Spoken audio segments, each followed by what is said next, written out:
Yes. And we're back. Yet Are we? again. Are we ready? Yeah, We're going? I'm ready. Okay, I'm ready if you're ready. Yeah. All right, well, let's do this then. Oh, hell yeah.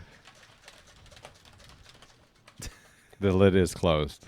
Turns out, shaky bottle While it's works open. so much better if it's actually closed. When it's open, it's good if you're about to mop the floor. Oh, okay. Yeah, but if you're... Yeah, because then you just mix it in and it doesn't matter. Right, but if you're, let's say, getting ready for a podcast, it just gets your shirt wet. I don't want to say... I mean, one of my friends told me that. The Ric Flair drip. I dripped on my drip. Nice. Cheers. Cheers, bro.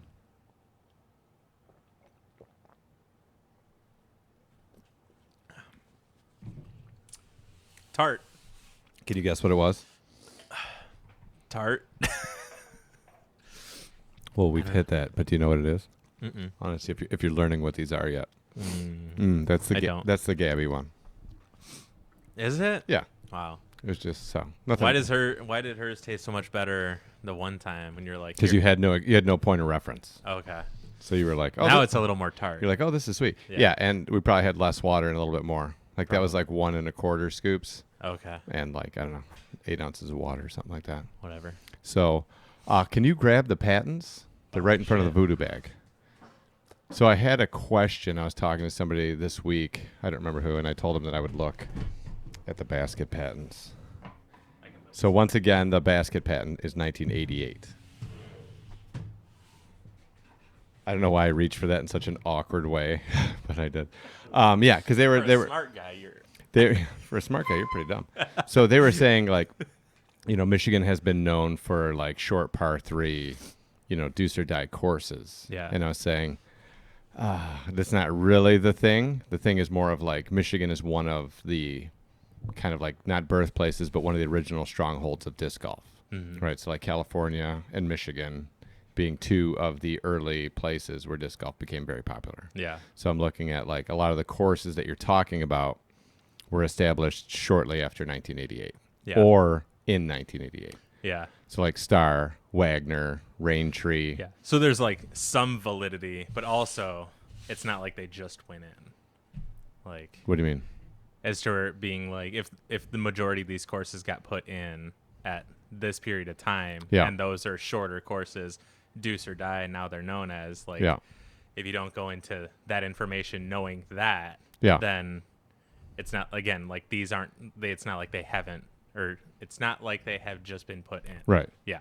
And like I was these saying, are a while ago. Right. And I was even saying like, if you move across the state, there's other courses that have been in a long time that aren't necessarily like so short in your point of reference to like courses that are played in other states and courses that are more on Pro Tour now are definitely younger courses. I'm like, because, even when I started playing late 90s, fastest speed is a speed 8.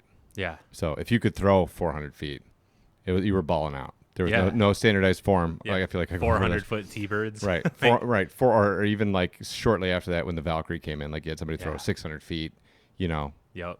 like in a wide open field. Yeah. But there still wasn't a lot of like, real accepted like efficient form, and there wasn't like faster discs. So playing a, 400-foot hole, 425-foot hole, whatever it is, with a 7-speed disc with kind of jacked up form, it is a par 4 for a lot of people, Yeah. And so, and then I'm like, as courses are going, because they were talking in point of like Bald Mountain. Like Bald Mountain's going to be sweet. It's nice that we're going to have like a big like championship level course and all this other stuff, whatever. Yeah.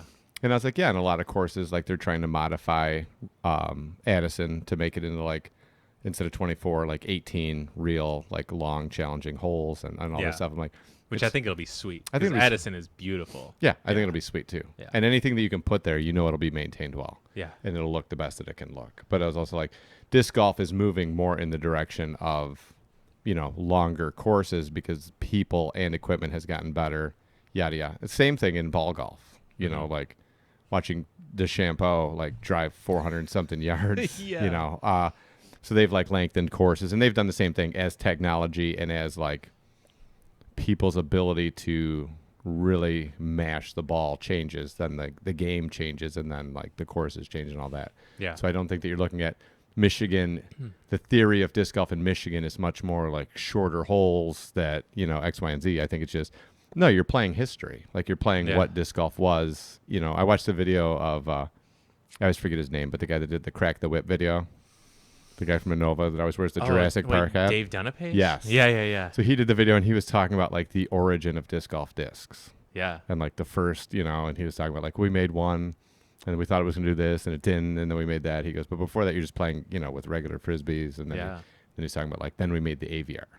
But he was saying like it took him a while to like make the AVR because everybody just wanted a disc that would go as far as possible. Like, why would you want a disc that doesn't go as far as another disc? Like, why wouldn't you throw the disc that goes the farthest? Yeah. He's like, but then you got into like, well, it's easier to putt with, and then there was this idea of like different discs for different things. Yeah. He's like, where now people are carrying bags with, you know, all these different molds and discs for this and discs for that. He's like, but at the beginning it was like, I want a disc that doesn't just turn over in any kind of wind, and one that I can actually throw farther. Yeah. So I found that video interesting, but also like just courses and the evolution. Was this a newer video? Or I think it was like they have like Ask Dave. Yeah. There's like a series of videos like Ask Dave. Yeah, I've seen them. I haven't seen this one, so I'm gonna have to watch that later. Yeah, and he pulled out like a Ziploc bag, no towels in it, but he pulled out a Ziploc bag and it had like the first ever like whatever disc it was that he was talking about. Really? Yeah, he's like, this is the test flight one of that. Really? I was just like, dude, that guy's probably got some baller shit. Yeah. Like, I'm sure. Yeah, I'm sure he does. I'm sure. Yeah. Because like talking with Scott, and like he's got one of like the Holy Grail buzzes or whatever. Yeah. Like one of the first test flights of like the first whatever, but he was saying going into like the owner's office and like the big guy's office at Discraft, it's like, yeah, this doesn't really compare because you just have shit that just was made and never was released, never got named. It was just like a case number basically. Right. Yeah. Like like when Paul came to Discraft and he got to like go through and figure out like, oh, well, this disc never quite made it, and be like, well, what if we just change this a little bit, or what if we just change that a little bit? And you're literally just looking at blanks of discs with numbers on them that never made it anywhere. Yeah, they're more blank than blanks. Yeah. Yeah. They actually hardly even exist in reality. Yeah. Because only like 3 people know. Yeah, it's hilarious. Scott has actually one of them. It's a mid-range of something, and it feels like in between an MRV and a drone. Okay. It's a really weird thing. He's like, I threw it, and it was like a pretty straight fire. It was actually a good disc. They just never put it into production. I was like, why not? It's like, I have no fucking clue. I don't know. Feels great. Like the plastic, like the XS you were showing me. It's like similar greatness of that. It's like, why would you ever stop? Yeah. So we went right before this, and we went through discs. I came up with a theory on Friday. Yeah. We talked about it on Friday, and I had a super busy weekend. One of my buddies got married on Saturday, and then I had a tournament on Sunday, and then I came home and went to sleep. Yep. And then today we had scheduled to like do something. I wanted to run an experiment, which we did. We'll talk about. But anyways, in the sun, in the hot, Elite Z plastic by Discraft is what you're looking for. Like it's so nice. Yeah. At least that one. Yeah. That unless one was amazing. Unless it's the other one, which is made of Vaseline I don't know plastic. What it is. So I have an old XS that I got. I got 2 of them from Play It Again Sports for $11 total, which is awesome. Yeah. Came home, and whenever if you know me, I'm crazy, but came home, took them into the sink, and washed them with like the scrubby side of a Scotch-Brite sponge, dish soap, hot water, just to get all of the whatever's on them off, so I can get like good grip with them. Or at least try to. Yeah.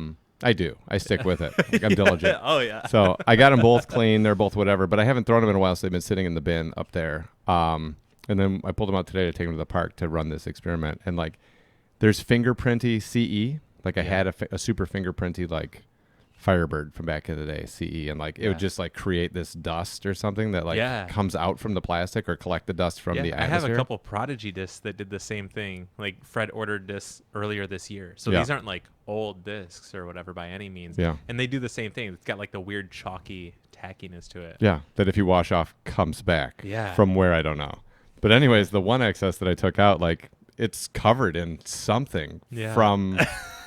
I don't know if like the plastic's like sweating or like if it's alive. Maybe it's alive. Maybe. I don't know. I don't know. It feels like a slug-ish type thing. Yeah, it's like just covered in something, but it's literally like done. What if one dude, he was making discs and just like for this batch, there's just a run of XSs. Like, I'm looking for the slug XSs. Yeah, like what are those? I don't know. This dude, he went and stepped away, and just an army of slugs jumped into the pot as one run. There's one run. Yeah, they're the sluggiest run ever. So so anyway, so we'll just go to the experiment. Yeah. So I we worked out.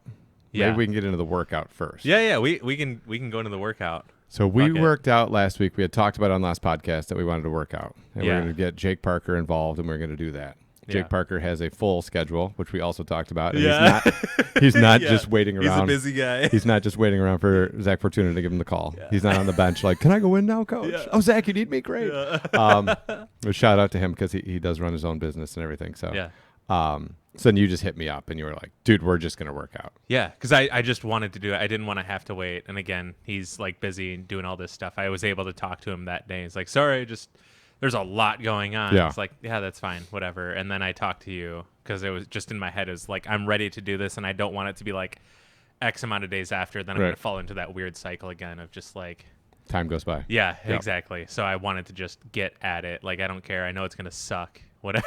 You didn't know how bad it was going to suck. Was it going to suck?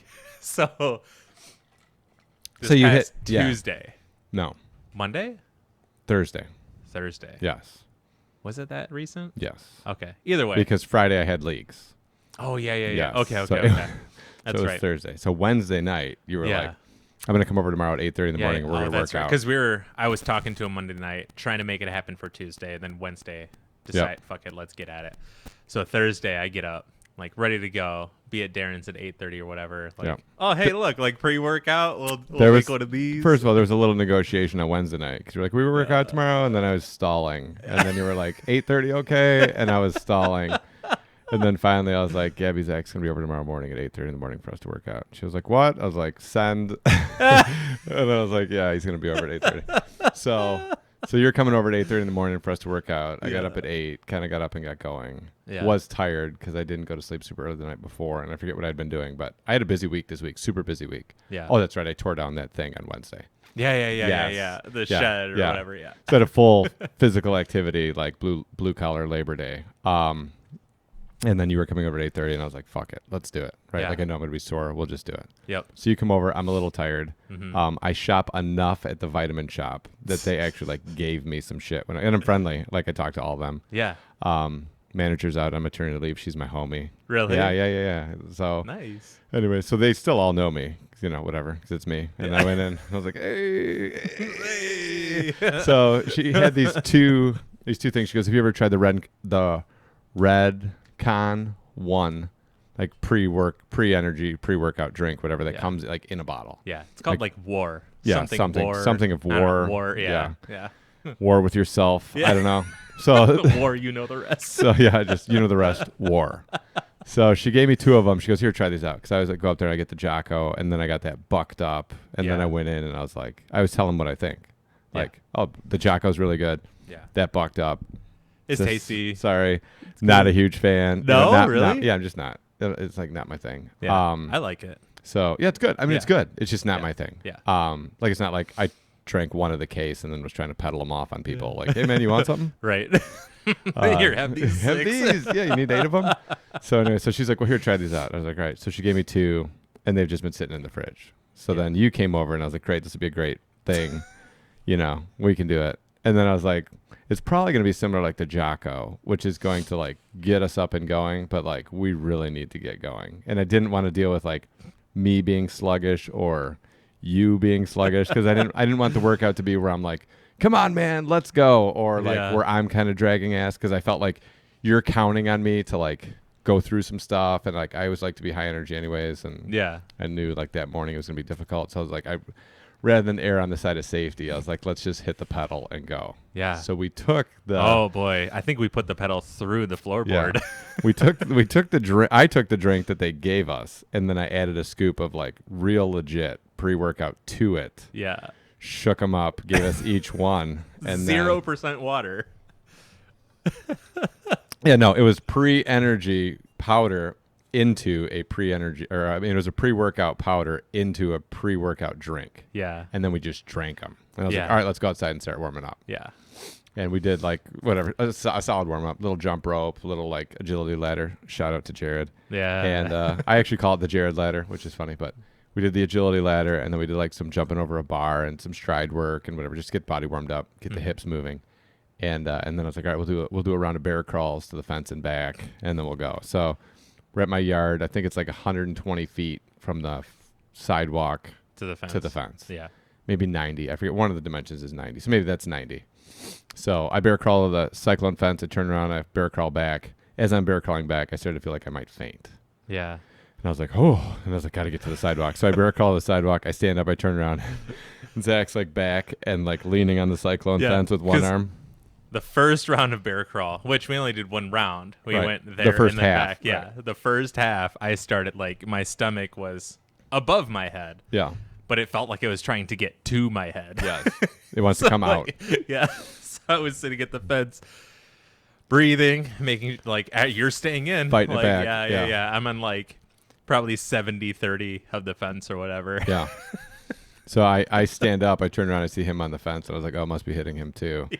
And I was thinking like, come on, dude, let's go. Like I did it. You do it. Yeah. I probably have a higher tolerance than you do for that stuff. Yeah. I probably also have one of the strongest stomachs like known to man in terms of like not giving up. And I refuse. So I like just for stats, I haven't thrown up in like well over 10 years. Like we're almost at 10 and a half years since last time I threw up. That's hilarious. Yeah. I just refuse. I won't do it. Yeah. So anyways, does it make you look like a bitch or something, or what? Why? At this point, it's just a battle.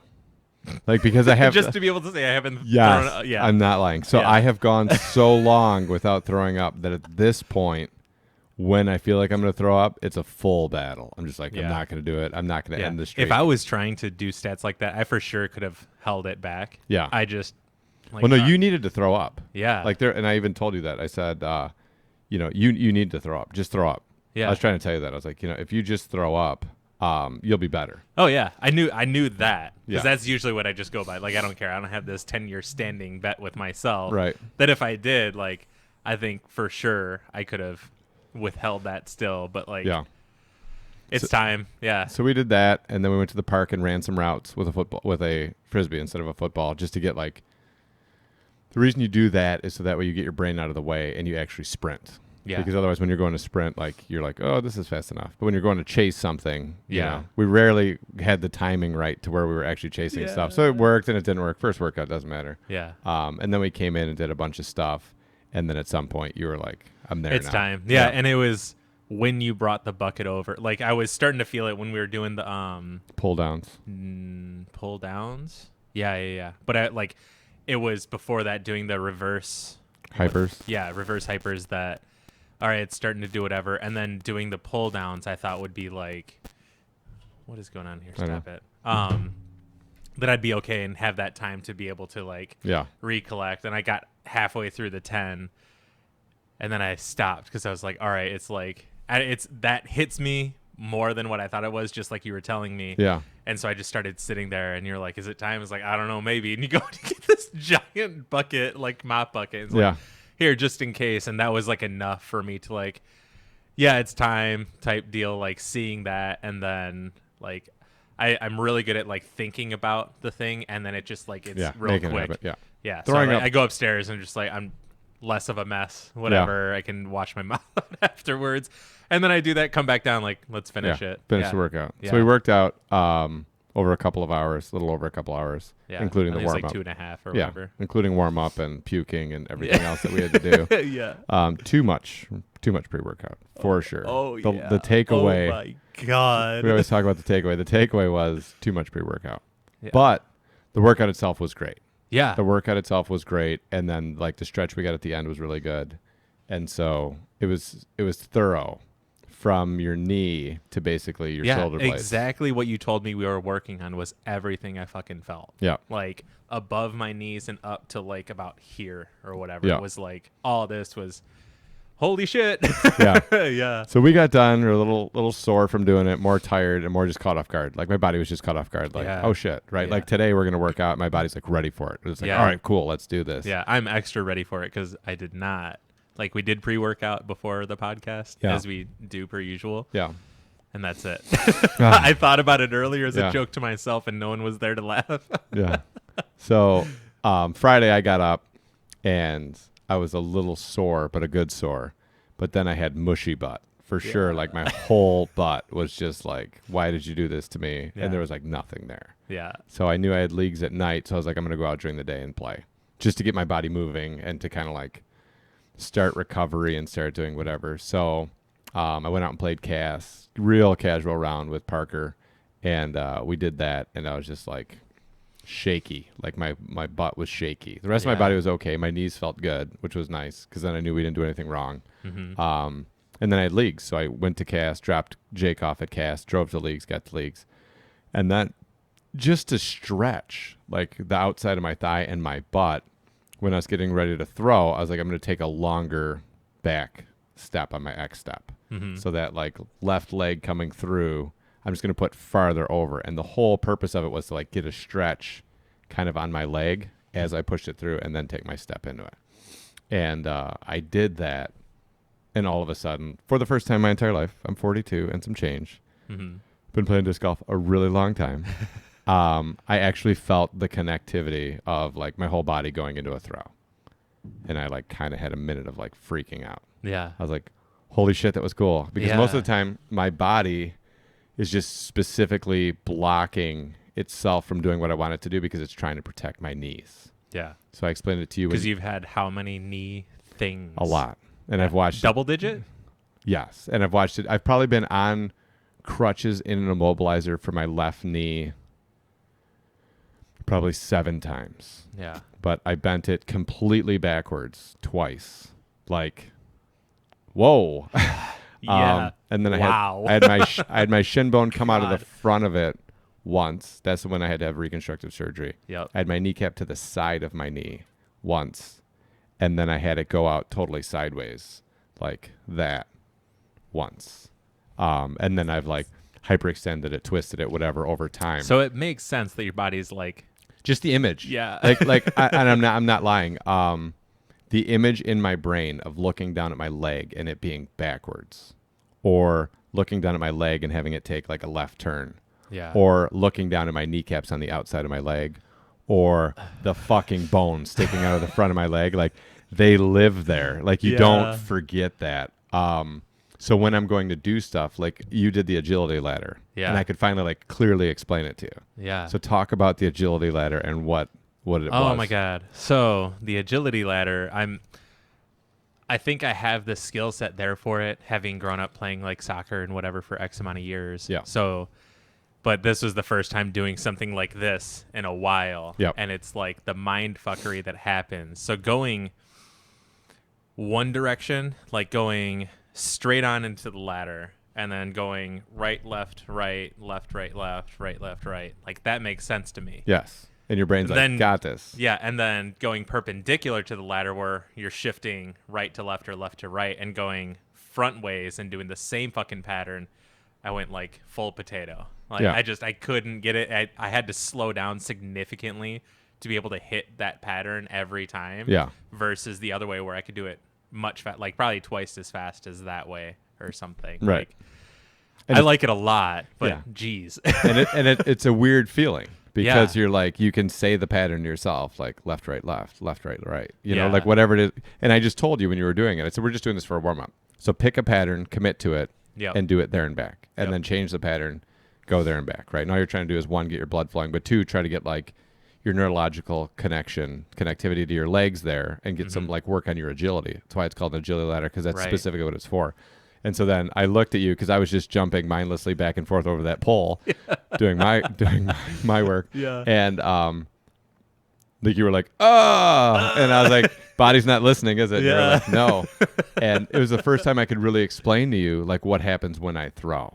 Yeah. So if my knee hurts at all or feels weird, that's what happens in my run up. Yeah. I'm literally like, even though it's a run up that I already know, when I'm like, this is what we're going to do, like all of a sudden my legs are like, no, we're not. Yeah. And I told you like last year, I literally lost the ability to jump or run because my legs had just gone into full protection mode.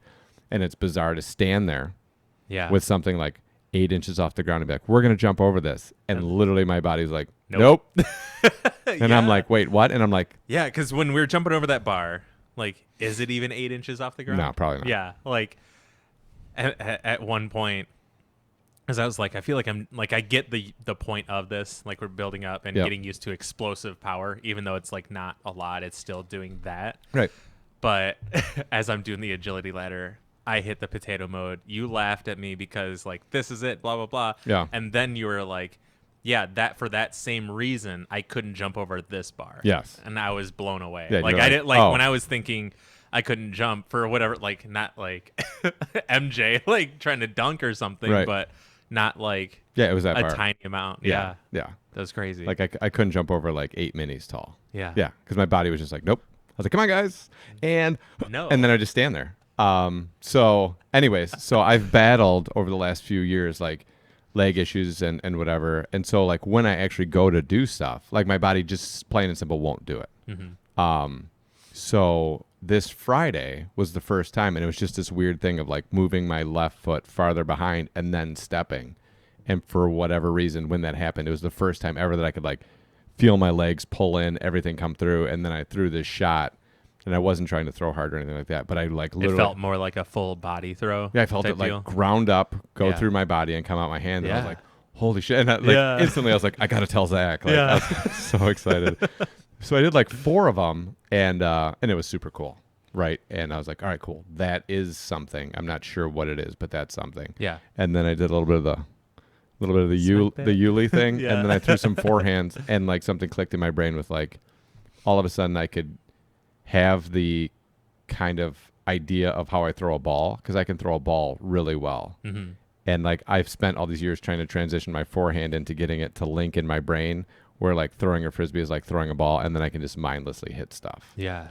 And for some reason, that little Yuli like smacked that, like it just clicked this thing in my brain, and all of a sudden I'm like lacing forehands, and I was like, this might have been the best day, like ever. Like that workout was totally worth it. Yeah. And then I played around at leagues, and it went pretty well. But I was trying to fuck around with that like run up or walk up or whatever it is, like changing like that thing. Yeah. And it was hit and miss, but I had a few of them that were like so silky and just came out like dead flat, dead straight, just like boom. How it needed to be. How it's supposed to be. Yeah. How I watch it on TV. Yeah. And I was like, okay, cool. This is something. So I'd called you after and shared it with you, and you were like, yeah, that makes sense. Yeah, totally. And it was funny too that you brought it up, because I had a slight same thing or whatever with my sidearm as well, because my sidearm's like hit or miss, and I think a lot of it's attributed to the last time I ever raged out at a disc golf course, where like that's the last time I will ever do that again. Yeah. And like it hurt, like I hurt my hand, and I think just enough to be like,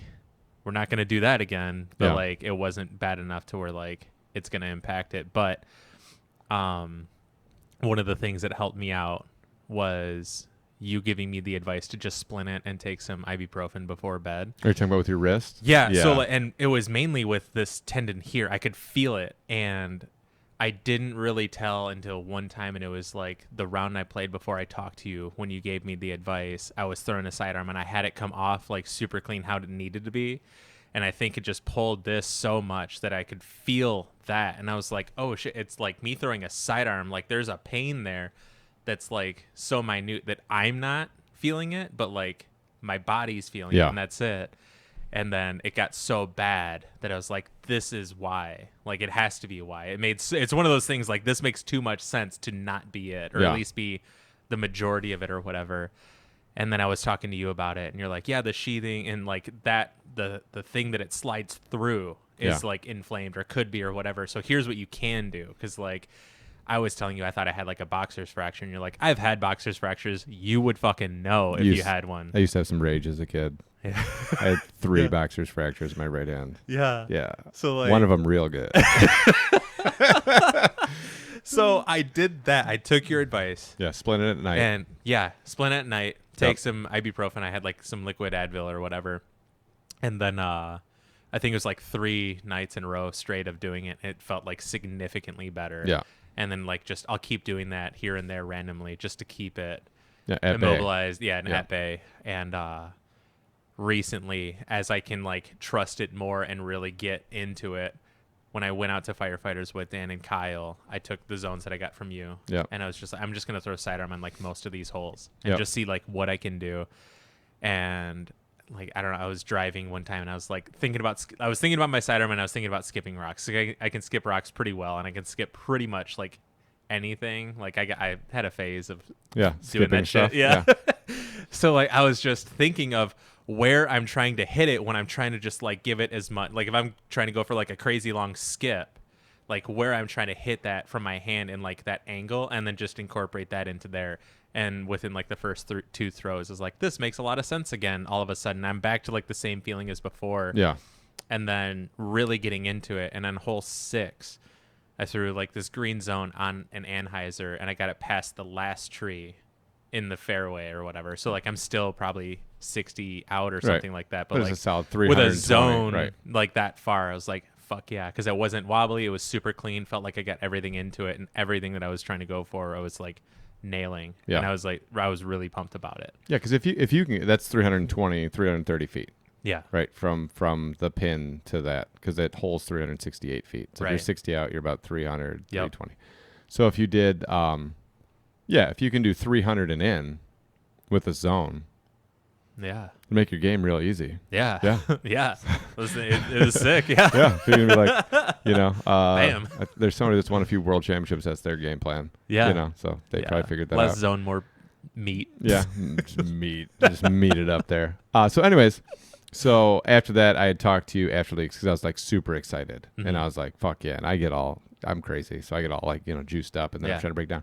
But I came up with this idea that when I did that, it was the first time I felt, because I wasn't trying to throw, I was more trying to stretch as I threw, and for some way, it kind of changed the rhythm of my footwork, and then it resulted in a connectivity of my body that I do not normally access, and the throw being more of what my goal has been for 10 years. And so what I was thinking is, when I'm trying to throw, and when people that I teach or help or whatever are trying to throw, you're almost always throwing. I'll just speak with me. I'm always throwing on this like energy that I think it's supposed to be to throw far, short, whatever it is. It's like instinct, right? Like throw this Frisbee far. And from when I started till now, it's changed a little bit, but for the most part, my like basic energy exchange with how I throw has been the same. And then I'm constantly trying to move the mechanics to make it more of what it should be, but I'm still on that same energy. I'm still on that same rhythm of my throw, which then makes my arm come through too fast and all this other stuff, and I'm just trying to throw it. You know? And I had kind of thought of the idea that like, the actual person I'm listening to of how to throw a Frisbee far is my instinct, which is me when I started throwing backhand, which is somebody that doesn't know shit about throwing a backhand properly. And even as I move mechanics and do all this other stuff, the reality is the overlying like energy that's taking place, or the overlying thing that's taking place, the biggest like influence on that is my brain's understanding of like how I'm transferring energy onto this disc. And then I'm trying to get proper mechanics to match up with that energy exchange to the disc. And it doesn't work. It doesn't. Like I get better at it and I make improvements, but I'm not hitting the right thing. Yeah. So I told you, that was the first time like I felt this connectivity. I felt this kind of like groove of like, oh, okay, like that's how I actually incorporate my lower body. And I've been trying for a long time to do that, even though I've had injuries and whatever. Like I've been trying to feel that and I haven't been able to. Yeah. So I was like, let's work on a way to like more kind of incorporate the proper rhythm of a throw instead of the mechanics of the throw. Because the mechanics are happening on that rhythm. So instead of trying to like just incorporate the mechanics into what I'm doing, let's just stop all that and work on the rhythm and see if the mechanics just kind of like flow into that. And the example that I gave to you of like, if you do a compound lift in weightlifting, right? So if you were to do a snatch, let's say, because we talked about snatch grip earlier today. So if you're going to do a snatch, right, you've got the bar down on the ground, your hand, if you don't know, snatch grip is really wide. Yeah. So to get a bar from a snatch, you're going from the ground at your feet up to over your head in one move, right? So there is one path that bar will take that you'll be able to actually lift real weight doing that. When it's lightweight, you can just take it and literally like muscle it off the ground and go, yeah, I did it. You're like, no, you didn't. Yeah. Like, yes, I did. If you keep adding weight to the bar, you're going to hit a point where you can't just muscle it from here over your head. Yeah. And once you hit some amount of weight, you will feel that as you fire your back, fire your legs, your hips and all that to get the bar up, that the bar will actually hit this groove and you'll feel the motion of the bar. And then that is what makes you a good lifter at snatch, a good snatcher, let's say. Yeah. So it's your ability to find that groove that you apply maximum force onto the bar, get the bar to travel in this specific way, and then you move your body under the bar at a specific timing to catch it and then stand up. Gotcha. So when you're learning how to do a snatch, right, like you're kind of going through it with the bar and someone's teaching you, hopefully. Although I don't know how many people that are at home like, I'm going to teach myself how to snatch. Probably not many. I was thinking about it. Yeah. But eventually, like you're somebody's trying to teach you and you just don't fucking get it because the bar is too light. And you're like, I can just do this. And then like it eventually hits a point where you put enough weight on the bar that you are straining to do that and they're yelling at you. They're like, you're going to hurt yourself. And you're like, no, I got this. And then eventually you get the one time where you feel the weight and it's like really efficient. You're like, that was way easier than what I was trying to do. And you know, like I got it up. Yeah. Once you feel that and you know what it is, you are just replicating that in the future. And you can feel when it's a little off and you can feel like, all right, well, I got a little over it or whatever it is. So I was thinking of it in terms of like disc golf.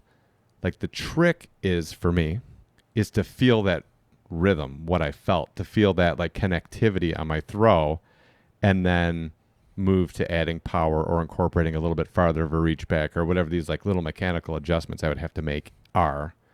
But the key is to hit that connectivity and to hit that like feeling of power coming from my feet out of my hand. Because that's what you're trying to do. Yeah. So in order to do that, I need to reset the rhythm in my brain of what that energy exchange is and what I'm actually doing when I'm trying to throw. I'm not, which is kind of what my brain does. It's like, let's go. Yeah. And I'm thinking, throw it hard. Yeah, so here we go. What are we doing? I don't know. I got to throw it hard. We're going to throw it hard. Yeah. And I told you the other thing of like cracking a whip. I know people use cracking a whip with throwing. I'm not meaning it in that term at all. But I'm saying if you go to crack a whip, right? I used to work with horses, so you have to crack a whip when you exercise them to keep them running in a circle. Yeah. When you crack a whip, the louder the crack, it's not because you're moving it faster forward and backward. Because if you take a whip and you just move it super fast forward and backward, there's no crack, right? It's a rhythm to like get it to unfurl out, and then pulling it back at the end right as it starts to unfurl out and it makes the end pop. Yeah. And then the faster that you get it on that same rhythm, the louder that you can get it to crack. Yeah. It's not like I want it to crack louder, so I'm just going to go. Yeah. 'Cause it's not going to do shit. Yeah. So there's people that can crack a whip. There's people that can't. With the disc golf throw, my idea was like, I haven't really been feeling that rhythm to get it to crack. I'm just moving the handle harder forward and backwards. And the reason why I'm not getting a connectivity on my throw is because I don't feel that thing to make it pop. Right. That makes sense. So then the idea today was to go out with a metronome, not a metrodome, which I thought it was, but a metronome on my phone. It was just funny when you were telling me all about it. You used both words pretty interchangeably. my brain. First of all, anybody that doesn't know me, I'm a terrible speller. Are you really? Oh, horrible. Wow. I'm very like naturally gifted. I guess you're not as smart as I thought you were. Yeah. Dang. Very naturally gifted at like math and science and things conceptual, but spelling specifically. What? Just random. Horrible. What word is the bane of your existence? Is there one specific? There's an It's entire, just a basket of them. Yeah, it's just everything. How do you even get by spelling your own name? Well, I've learned it over time. Oh. I've forced it in there. But anyways, no, that's why I don't do a lot of like written stuff because like my spelling's so bad. But anyway, so my idea was to like use a metronome app on my phone and then have the speaker there and just have like a rhythm. Yeah. And then slowly move through my footwork on like a slower rhythm and then a faster rhythm and a faster rhythm to find kind of what that baseline speed is that I can move through my... And hitting the key points. The key points. Yeah. Step 1, the first click, left foot on the ground. Yep. Step 2, second click, right foot out front. Step 3, left foot behind. Step 4, foot hitting the ground, pull through and throw. Yeah. And then getting it to like, what is the baseline speed that like actually makes sense to where you're not just awkwardly moving. Yeah, like a still frame or whatever. Yeah. So we went and we started really slow, and it was super fucking awkward. It's just like, yeah, because that's how we started, and I don't think it's a bad thing at all. Yeah, just to get that weird awkwardness because there's a purpose to it, and it makes sense. Yes, like it's very deliberate. Yes, like, you have to slow down to do this. And I really like the idea because, and I know we've talked before, and I don't know why I didn't think of it as well, because I literally, like, just shy of saying we should try using a metronome. It was like this throw of like 1 2 3 1 2 3 1 2 3, which is essentially like the same thing. Like there's a rhythm to it for a purpose. Yep. And like going out and doing it, we went before we did the podcast. Yep. To the field 5 minutes down the road, and we were there for like 20 minutes. 20 minutes. And gained like a lot of knowledge just from doing this. Yeah, it was like using the strap to hold my arm down. Yeah. Like all of a sudden, the stuff that I don't understand and I can never get my body to do was like so easy to get it to do. Yeah. So all of a sudden, like, it's weird to think of, and I can't explain why. And if you're actually watching this and you want to put it in the comments, like, why? If you actually have an understanding of it, I'd really be interested to find out. But because I'm paying attention to the little beeps on the metronome, my brain is clear when I'm going through my run-up. Mm-hmm. So all of a sudden, like, changing my footwork, changing my run-up, changing where my foot plants, changing how my foot plants and all that stuff, it seemed like I had an eternity to do it. Yeah. And my brain was totally clear, so I can literally, like, as I'm doing my steps of my run-up, like, consciously put my foot here, put my hips there, do all this stuff. And I wasn't really concentrating on, like, the travel of my arm till, like, the last two. I was more just concentrating on getting those steps in the right place and kind of loading my body up a little bit. Because that's the important part from the ground up. Is which what? Right. So we're figuring out, like, let's start from the bottom. Yeah. But as we were doing that, like, it just seemed like I had so much time. Mm-hmm. You know, like, my brain was clear and I could plant my right foot, my last step, right where I wanted to and pull through. And all of a sudden, like, all the throws we did, I felt a connectivity from the ground out of my hand. Yeah. I was throwing like 60, 70%. Like, I wasn't trying to, like, really throw it. I'm more just trying to get on that axis and feel that thing. Mm-hmm. And I did. And I was, like, kind of laughing. And I just, like, throw it. And then it was, like, adjust the stuff that I haven't been adjusting. Like, don't look at my disc because it's flying. Like, just look down over here. And, like, you're welcome. Yeah, which you've told me before, and I appreciate. And I know I should do. I just forget. Yeah. But then all of a sudden, it's, like, awkward to do it because I'm, like, thinking about a bunch of stuff. But then even the first time where it's like, all right, look here so I don't move my head and just move on this, like, whatever, this rhythm of this thing. Like, I look down, I throw the disc, and then I look up, and it was just dead fucking straight, dead fucking flat. Exactly how you wanted it. Exactly how I want to throw. Yeah. And I was like, wow. And it felt so much better on my body than my normal throw does. Yeah, and it legitimately looked like some of the best throws I've ever seen you do that didn't look like flaily or whatever. Like, it looked like power transfer, even though you're not trying to generate all this power. Like, it looks like it starts here and it all goes this way. It's not like I've built up 100 power and then I get here and then there's 70 power that remains. So there's like 30 that just kind of your body ate up. Yeah. Just because. Yeah. And my left foot, like, came through, Mm-hmm. which I'm not even thinking about that stuff, but, like, my left foot, like, swung around and came through, and, like, all of my shots came out, like, clean and felt really good.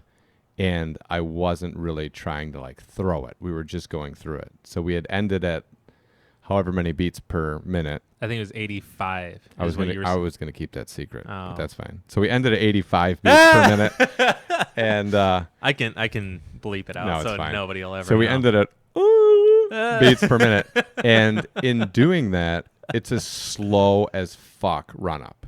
It's not like robotic where you're just doing steps. Like, I'm actually moving the entire time, but in no way am I, like, running up. Yeah. And in doing that, the last two, I actually was like, all right, I'm actually going to load my wrist up as I throw. I'm still not, like, trying to kill it, but I'm like, I'm just going to load my wrist up. So when I'm coming through, I'm actually, like, bringing my elbow first and then, like, whatever. And the two of them, one was, like, 355, let's say, and the other one was, like, 365 or something for those two. And I throw a fairway driver, like, 360, 370 feet. Yeah. Like a full throw. When I'm like, I'm going to go, and I do it. And those were, like, I wasn't even really trying to throw it. No, it was just clean transfer into it. Yeah. Because even when you brought out your rangefinder from where we were throwing to the tree, and my first instinct was like, it's not that far. Because even when I was doing this, I was like, I'm probably putting like 20, 30% like knowingly into this because I'm trying to get my foot sideways. Yeah. Like, and just be comfortable there because I know it's there. It's just, I, like you, and I guess Dan as well, like, not trying to blow out my legs, even though I have not and you have like these chunk tree legs that just seem like they could take a car crash and they would be fine, which is weird that you're like, oh, my legs. Because I literally think like if a car hit you, if its bumper hit your legs, like the car would be fucked and you'd be like, hey, man, I'm walking here. Like, what's your fucking deal? But I got pinched up. This reminds me. I was, when I lived in Texas, I was riding my bike home. Yeah. And this was like a Saturday night. So in front of a Taco Bell, of all places. Shocking. There's a Taco Bell. So much has changed. A road, and then a couple of like small like mom and pop businesses. As I'm going across this road, like there's a car stopped. So I'm like, I'm good to go. They're just letting me go. And I go and I get in front of them and they just drive right into me. Yeah. And they prop me up on my leg. My leg is pinched between my bike, the pedal, and the car. Yeah. And I'm just like, hey, are we good here? Like, what's going on? What are you guys doing? Yeah. I totally forgot about it until you mentioned that. So yeah, they're just like, oh my God, I'm so sorry. I didn't see you. Oh my God, you fucked up my car. Get your legs away from us. I didn't see you. It was like, really? Yeah. Like, I'm right here. Obviously, I'm right here. Duh. Anyways. Yeah. So you subconsciously are also worried about your legs exploding. Yeah. Yeah. Like I don't know why or whatever, but when we did the workout, when we were doing, I don't know what they're called, but we're doing like side shuffles or whatever. Yeah. And to do those more comfortably for me, I actually had to bring my toes in so my feet were perpendicular to the ground instead of like in squats. You want the toes pointed outwards. It depends on your anatomy, but yeah. yes. Yeah. So for this, it was like I was way more comfortable, way more agile if they were sideways. Yeah. And I was just like kind of laughing in at myself because it's like, this is what my foot needs to do when I'm throwing. Right. And so I'm really trying to focus on that there. And then when I throw in my basement, my foot is definitely more sideways. But then when I go like outside for whatever reason, it's like my feet are different. I put on different feet for today. Yeah. My outside feet, I guess. And as I go These to are my plant competitive this way, feet. and I think your foot does the same thing as like it's coming down at the right angle. Like if it landed like this on the ground, good. Yeah. Slowly rotates to like, and then it's like power is all gone. Yep. Because now your lower half is like, it just exists. Yep. And even in explaining that to Dan, it's like, if we just stand here, and you just move like side to side, you can feel your hips loaded. But as soon as you're like out a little, it's all gone. Like every fucking piece of it, at least for me it is. And really focusing on that there was just hilarious. And to slow it down to like the metronome really allowed me to just, all right, left, right, cross, and then put foot like this here. Yeah. Throw. Yeah. And so like it wasn't perfect, but the times where I was getting it, it was just like, this is hilarious. Because again, like 20-30% power, it feels like, because I'm focusing solely on that. And I'm like probably 30 feet short of that tree or something. Yeah. It's like dumb. Again. So, and then you come out with a rangefinder. And my first instinct was like, it's 250 or whatever the hell I said. And you're like, you want to try again? Yeah. I was like, hold on. So I took like I reassessed it and I was like 345. And Yeah. It was like 366 to that tree. It's Yeah. like, oh, okay. Yeah. But also, I see what you're getting at. Like we're getting there with relative ease. Yeah. Just because we're able to transfer things so much better in this short period of time. Yeah. I'm throwing an XL. Yeah. With not a lot of power. Which before this, you're saying like full on. Yeah. Like I could throw a 360. Yeah. Yeah. Like this, you're slowing way down. Right. Being more deliberate and getting the same distance. Yeah. And 360 almost just dead flat the whole way to the ground. Yep. Yeah. Not like. No crazy S shot. Not way up in there trying to ride the wind. Just flat. Yep. Straight there. Just straight there. Boom. Land on the ground. 360. I was like, okay, cool. So then then the thought process is I'm going to do that more. It's cool because now the next time I go out to do it, I'll just start at the 85 beats per minute. Yeah. And I can start right where I left off in terms of like just practicing that footwork and like cementing that rhythm into my brain and maybe moving up like a little bit to a number that I will never share. And getting it to like, we're here to help and getting it to the you've had enough. And getting it to the actual number that I think is my like drive and committing to that. Like this is going to be the rhythm of my drive. And then sticking to that and then trying to get to more and more, kind of like a load up and actually like really trying to do it, keep my head here, whatever, and just get to that rhythm. But then every time I practice, I feel like I can practice the exact same and then slowly move through like getting that really dialed in and then adding a little bit to it. And then hopefully like that bottom part just becomes super smooth muscle memory. And then I can get to like my arm travel, you know what I mean? And then really get into like finer details of like what I'm doing there. And then eventually hopefully get the whole thing just kind of muscle memoried in. So then what I was talking to you about, end goal is like when I'm on the course and I'm going up to the pad, all I'm thinking of is that rhythm in my head of like boop, boop, boop, boop. Yeah, which I think is going to be really good. Like talking about it on the way here and just talking about it, like just thinking about it in my own head. It's like, it's really, it drowns out everything else because you have another thing for your checklist, but like the rhythm is your checklist essentially. So I see it as when you step up onto the pad, you assess like what you want to throw, like disc and shot wise, or you figure out the shot you want to throw. Right. Find out the disc that you want to throw, and then you get into this rhythm. Yep. Because it's like, all right, to do this, I got to do this. Now it's just 1, 2, 3, 1, 2, 3, and you're doing 1, 2, 3, 4, boom, and you don't have to like, well, I don't want to shank it, I don't want to go too left, I don't want to go too right. Look out for this high, tree. Low, right. This, that, the other thing. Because once that starts happening, that's where all the craziness happens. As to where this is a very clear, concise thing to do, and I think it's just beneficial entirely. Yeah. Yeah. So I thought that the 20 minutes we spent on it today was the first time, and I've like the stupid thing, right? So we bought that thing to hold my arm down. Yeah. Right. So $15. Yeah. Yeah. And then we went and played 2 rounds with that, and I did something that I've spent like so much time and contraptions that I've personally made for like 3 years, and it was over. It was like 15. No. And it was like 15 minutes, and I was like, okay, cool. Like that's dumb, but that's done. And then I've worked on my last step for 2 years in the basement with the radar gun, with the camera, like specifically just working on where this last step is going to be. I made red marks on the floor, and I'm just going to put my feet on those things and whatever.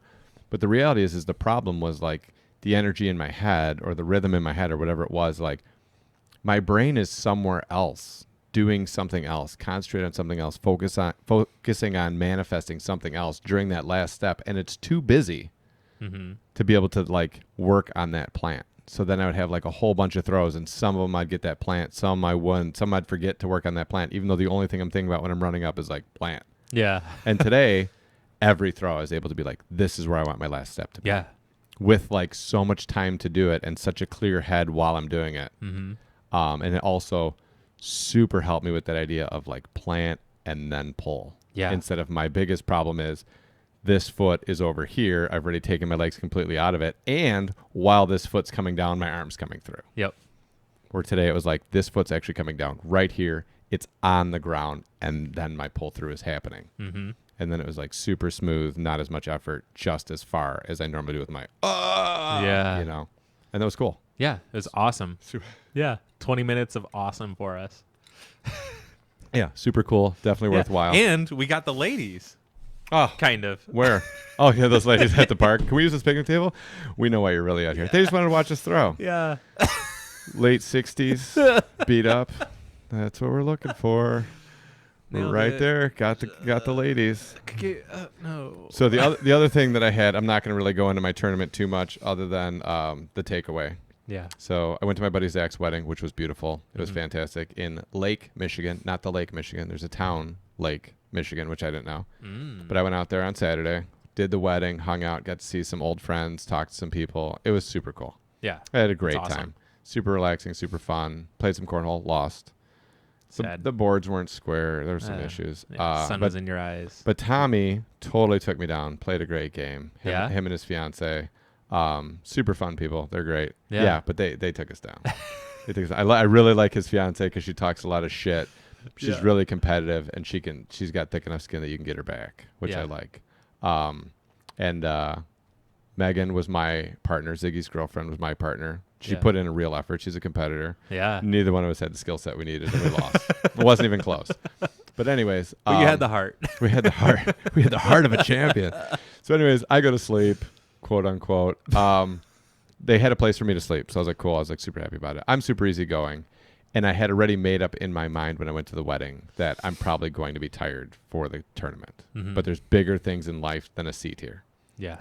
Yeah. My buddy's wedding, who I've been friends with for a long time, and is like legitimately one of my best friends.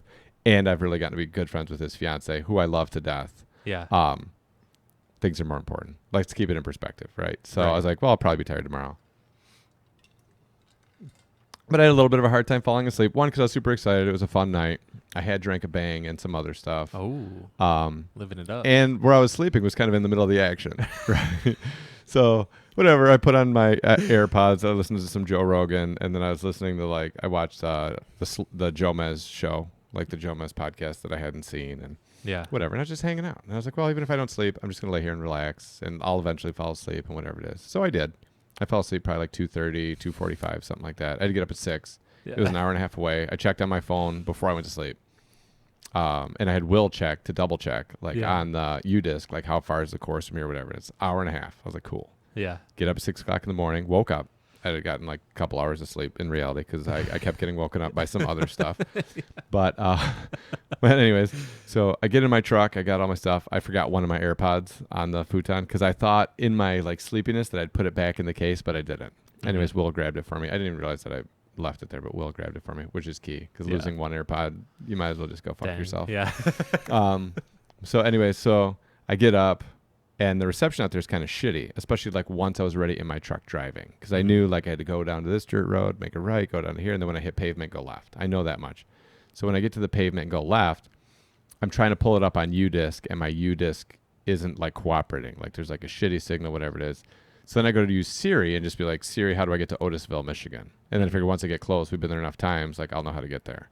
Siri kept looking for directions, but wasn't accessing directions. Yeah. So then I went to the tournament page on Disc Golf Scene, clicked on, I don't know why Disc Golf Scene worked, but it did, clicked on Hunt's Hideaway, and then hit directions, give me directions, and then went. So I know directions. Then went. I know from where I'm at, I need to go southeast.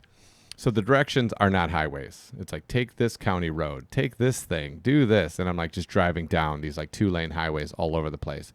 And half the time I'm kind of going north. Yeah. And I'm looking at it, but the directions it gave me were an hour and a half away. And I was like, okay, cool. So I'm driving. And then I'm like, I don't think this is right.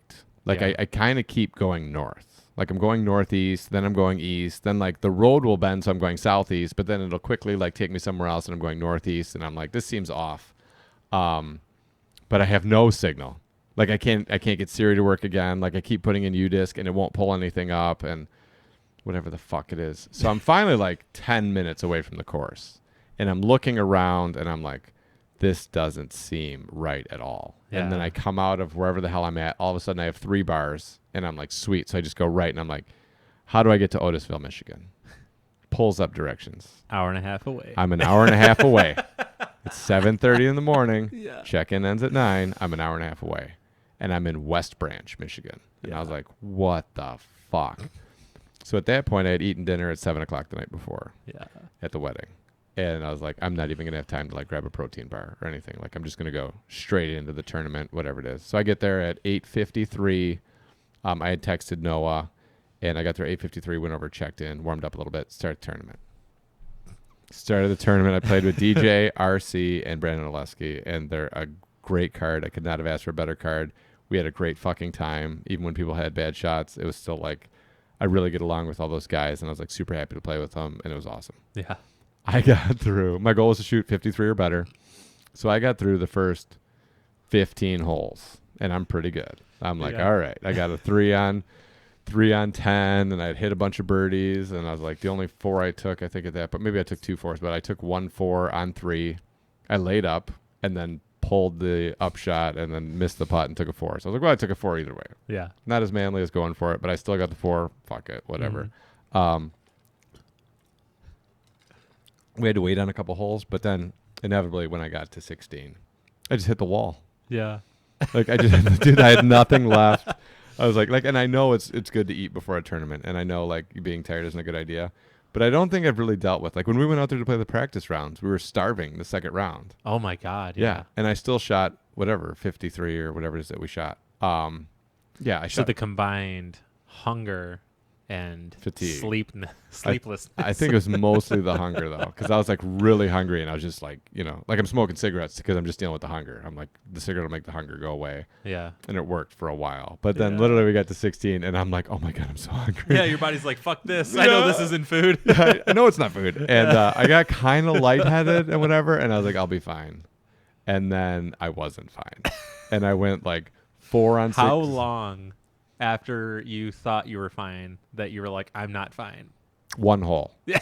It was 1 hole because I hit a pretty tricky uphill putt on 14, and then 15's the bowling ball hole. Yep.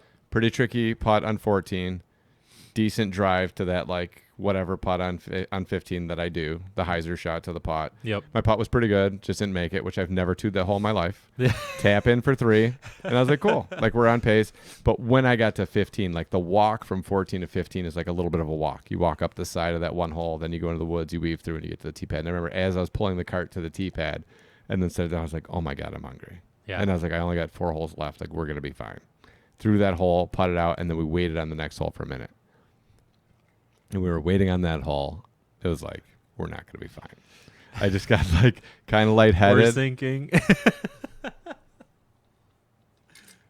I got kind of lightheaded. Things got a little foggy.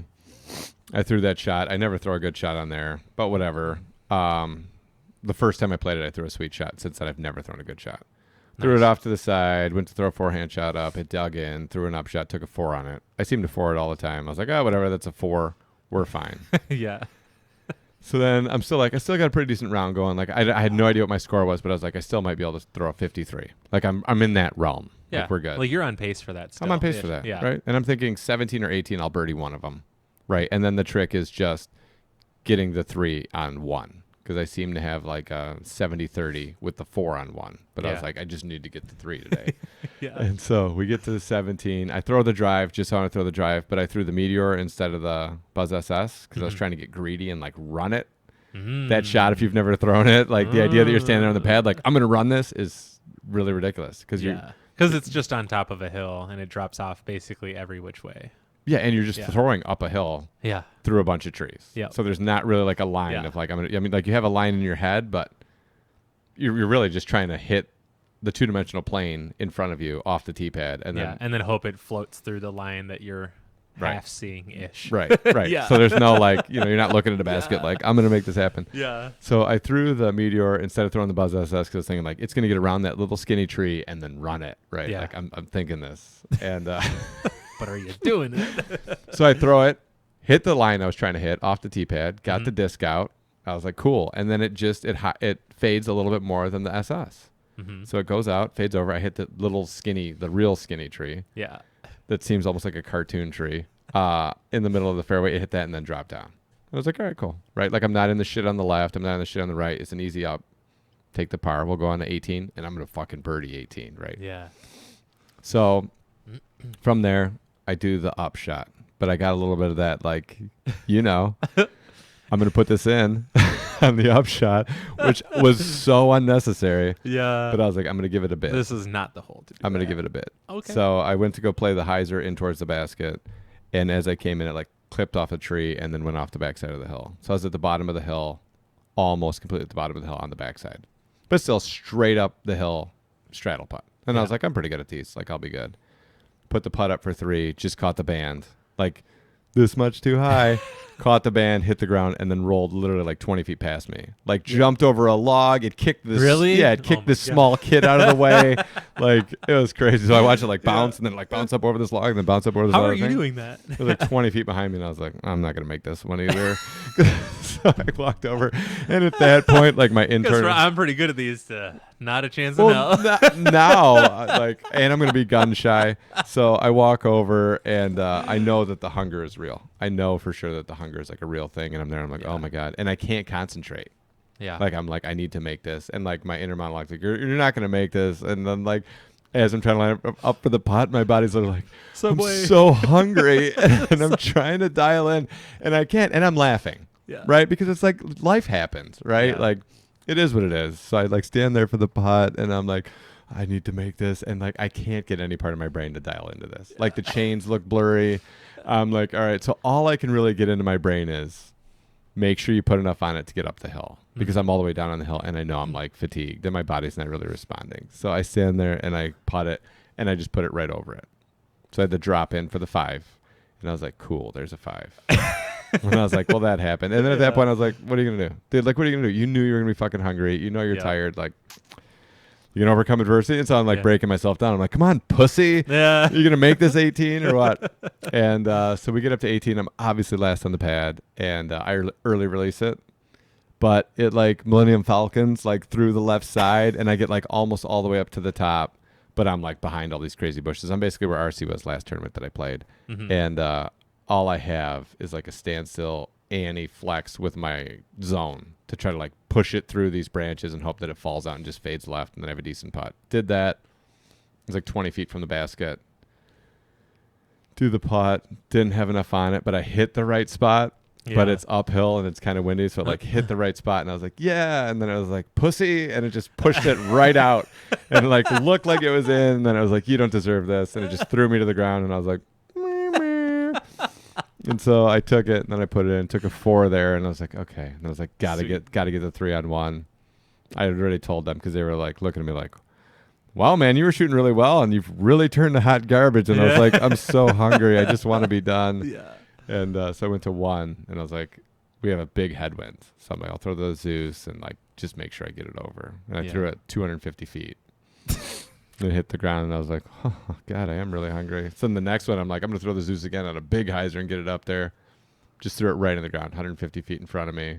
And then whatever. I got lucky on my next shot. I threw the Rocco, and he got up there, and I took a 4. And so I was 5 over for the last 4 holes. And I was like, that didn't go the way I wanted it to. Finished with a 58, which was fine. Yeah. And then I feverishly left and went to Subway and ate. And then the second round went the way that it went. I did the opposite. I just finished really strong and played like totally asleep for the first 14 holes. For another 58. But I got my vengeance. And it was funny because I was looking at it and I was like, I was going to, like if I parred out, I was going to shoot a 61 with not very many holes left. We had 16, 17, 18, and 1. Yeah. And 2. Yeah. We had 5 holes left, and I was like 7 over. Yeah. And I was like, oh my God. And I was like, I was in a good mood. And at that point I was like, you know, like I'm obviously paying the taxes for, like I was in a food coma the first half of the round because I hadn't eaten in like almost 24 hours at that point. Like it was like 18, 19 hours. And then I put, you know, a whole 12-inch sub into me. And my body was like, ugh. And like I drank a Bang. It didn't even touch it. I was like, oh. So whatever. So then I was like, all right, right now if I par out, it's going to be, and that's with the 3-on-1.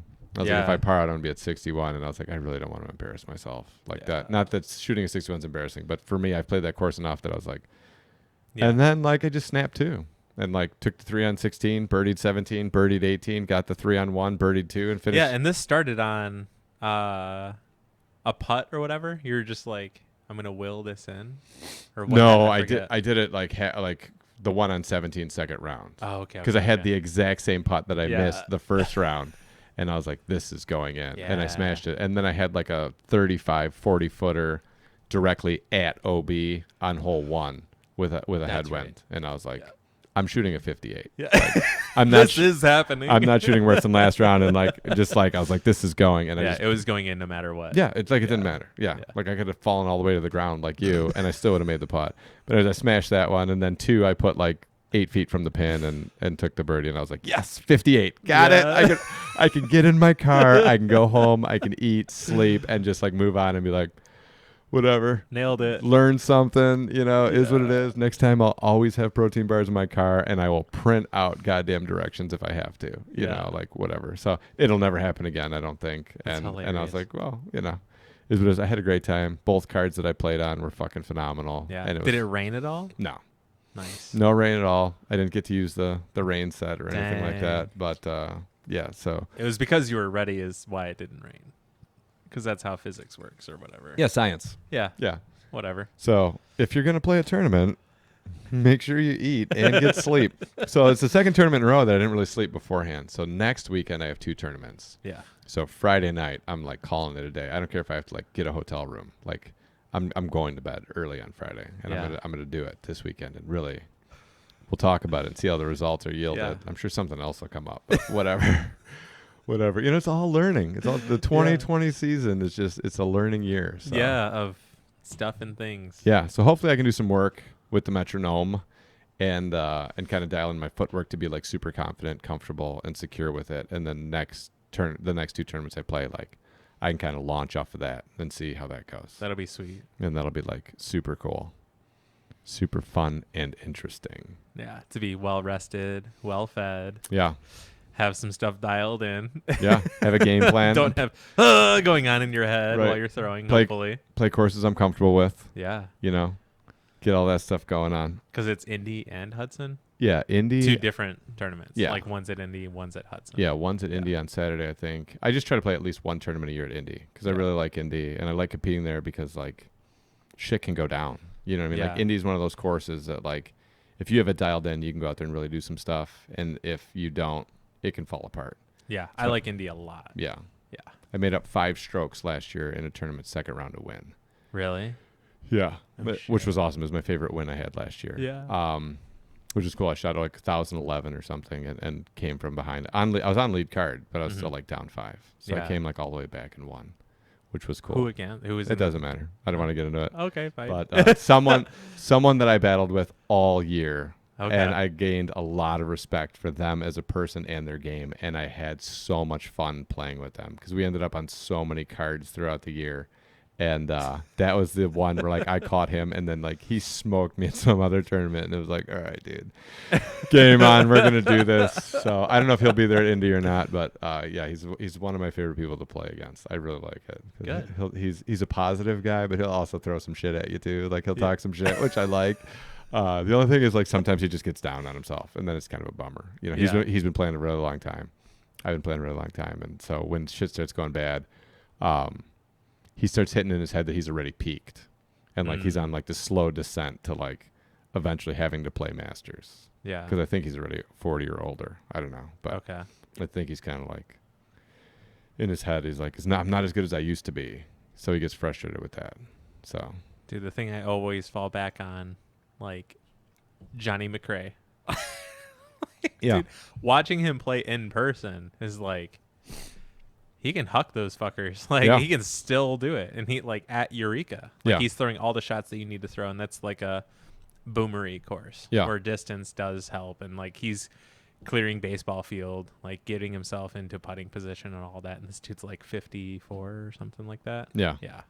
But with Johnny, one thing that I wonder, and one thing that I'm curious about is like, so he was a baseball player, softball player. He was. History. I know that he was something, and that's why he turbo putts because his thing was like I transitioned into disc golf from X, and I don't know if like he was like a semi-pro or pro like softball player, if that's even a thing, or if he played like collegiate baseball or something. But I know that he had an athletic career before disc golf. Gotcha. And then that's why the turbo putt makes sense to him. He's like, because it's so much more like what I'm used to. Right. And I feel accurate with it. So he has the pedigree that we've talked about before. Like he understands the process of progress. He understands competing, like all those things he's bringing into the sport. And then it's literally just using all the tools you have to learn a new sport. Gotcha. Which I find it much easier to do than people who are just like coming into disc golf like, oh, I want to play disc golf. Right. Yeah. So he has that. But the thing that I wonder about with him is he got Lyme disease. He has Lyme disease, right? Because Lyme disease can stay with you forever. Yeah. So I wonder if he has been better at body maintenance, health maintenance, more aware of all of the things that go into his body to preserve his career than he would have been if he never got Lyme disease. Because being 54 and being able to huck those discs and do all those movements and do all that stuff is because he has put in a lot of time and energy to learning how to supplement his body, what his body needs to be able to perform, and like really dedicating himself to do that. Yeah. Had he not gotten Lyme disease, would he have made that adjustment? Right. Because there's other people would he still be doing what he can do right now? Right. Yeah. Right. Because there's plenty of people like as they get older, they just can't do it anymore, and then they're like, fuck it. Yeah. Right? Because they're like, I'm just too old. Where in reality, like, if 5 years before they got too old, they had made the adjustment and started like really supplementing their body, doing the stretches, doing the exercises, doing all that stuff to keep their body in good shape to do it. Yeah. They would have gone longer. Yeah. Then you could be like God, who's the crazy guy on Rogan who's like 50 something whatever and he just runs everywhere? I don't know. God, I can't remember. But he's like he's a guy who used to be just like a slob of a human. Oh, you're talking about David Goggins. Yeah. He's not 50 something. He's in his 40s. Okay. Yeah. Gotcha. Yeah. But even still, like, same principle, like slob of gross, I guess. I don't know. And then into this? There's people like that. I don't think David Goggins is the example. David Goggins, if you don't know him, look him up. He is one of my favorite humans on earth. Yeah. David Goggins is more of I refuse to accept anything than my will to be my reality. Mm-hmm. So he is not the best example because he will literally... But I thought this came at like as a eureka moment as to where before, like if this milestone in life, yes, I thought before where he's at now, this area in his life, he was like less than ideal. Yeah. And then he hit this milestone and then was now this person who's like pure willpower. Yes. Okay. So what I'm saying was true. But no, because I'm going to tell you why not. Okay. Because David Goggins more of hit a thing of like, fuck this, I'm sick of being a bitch.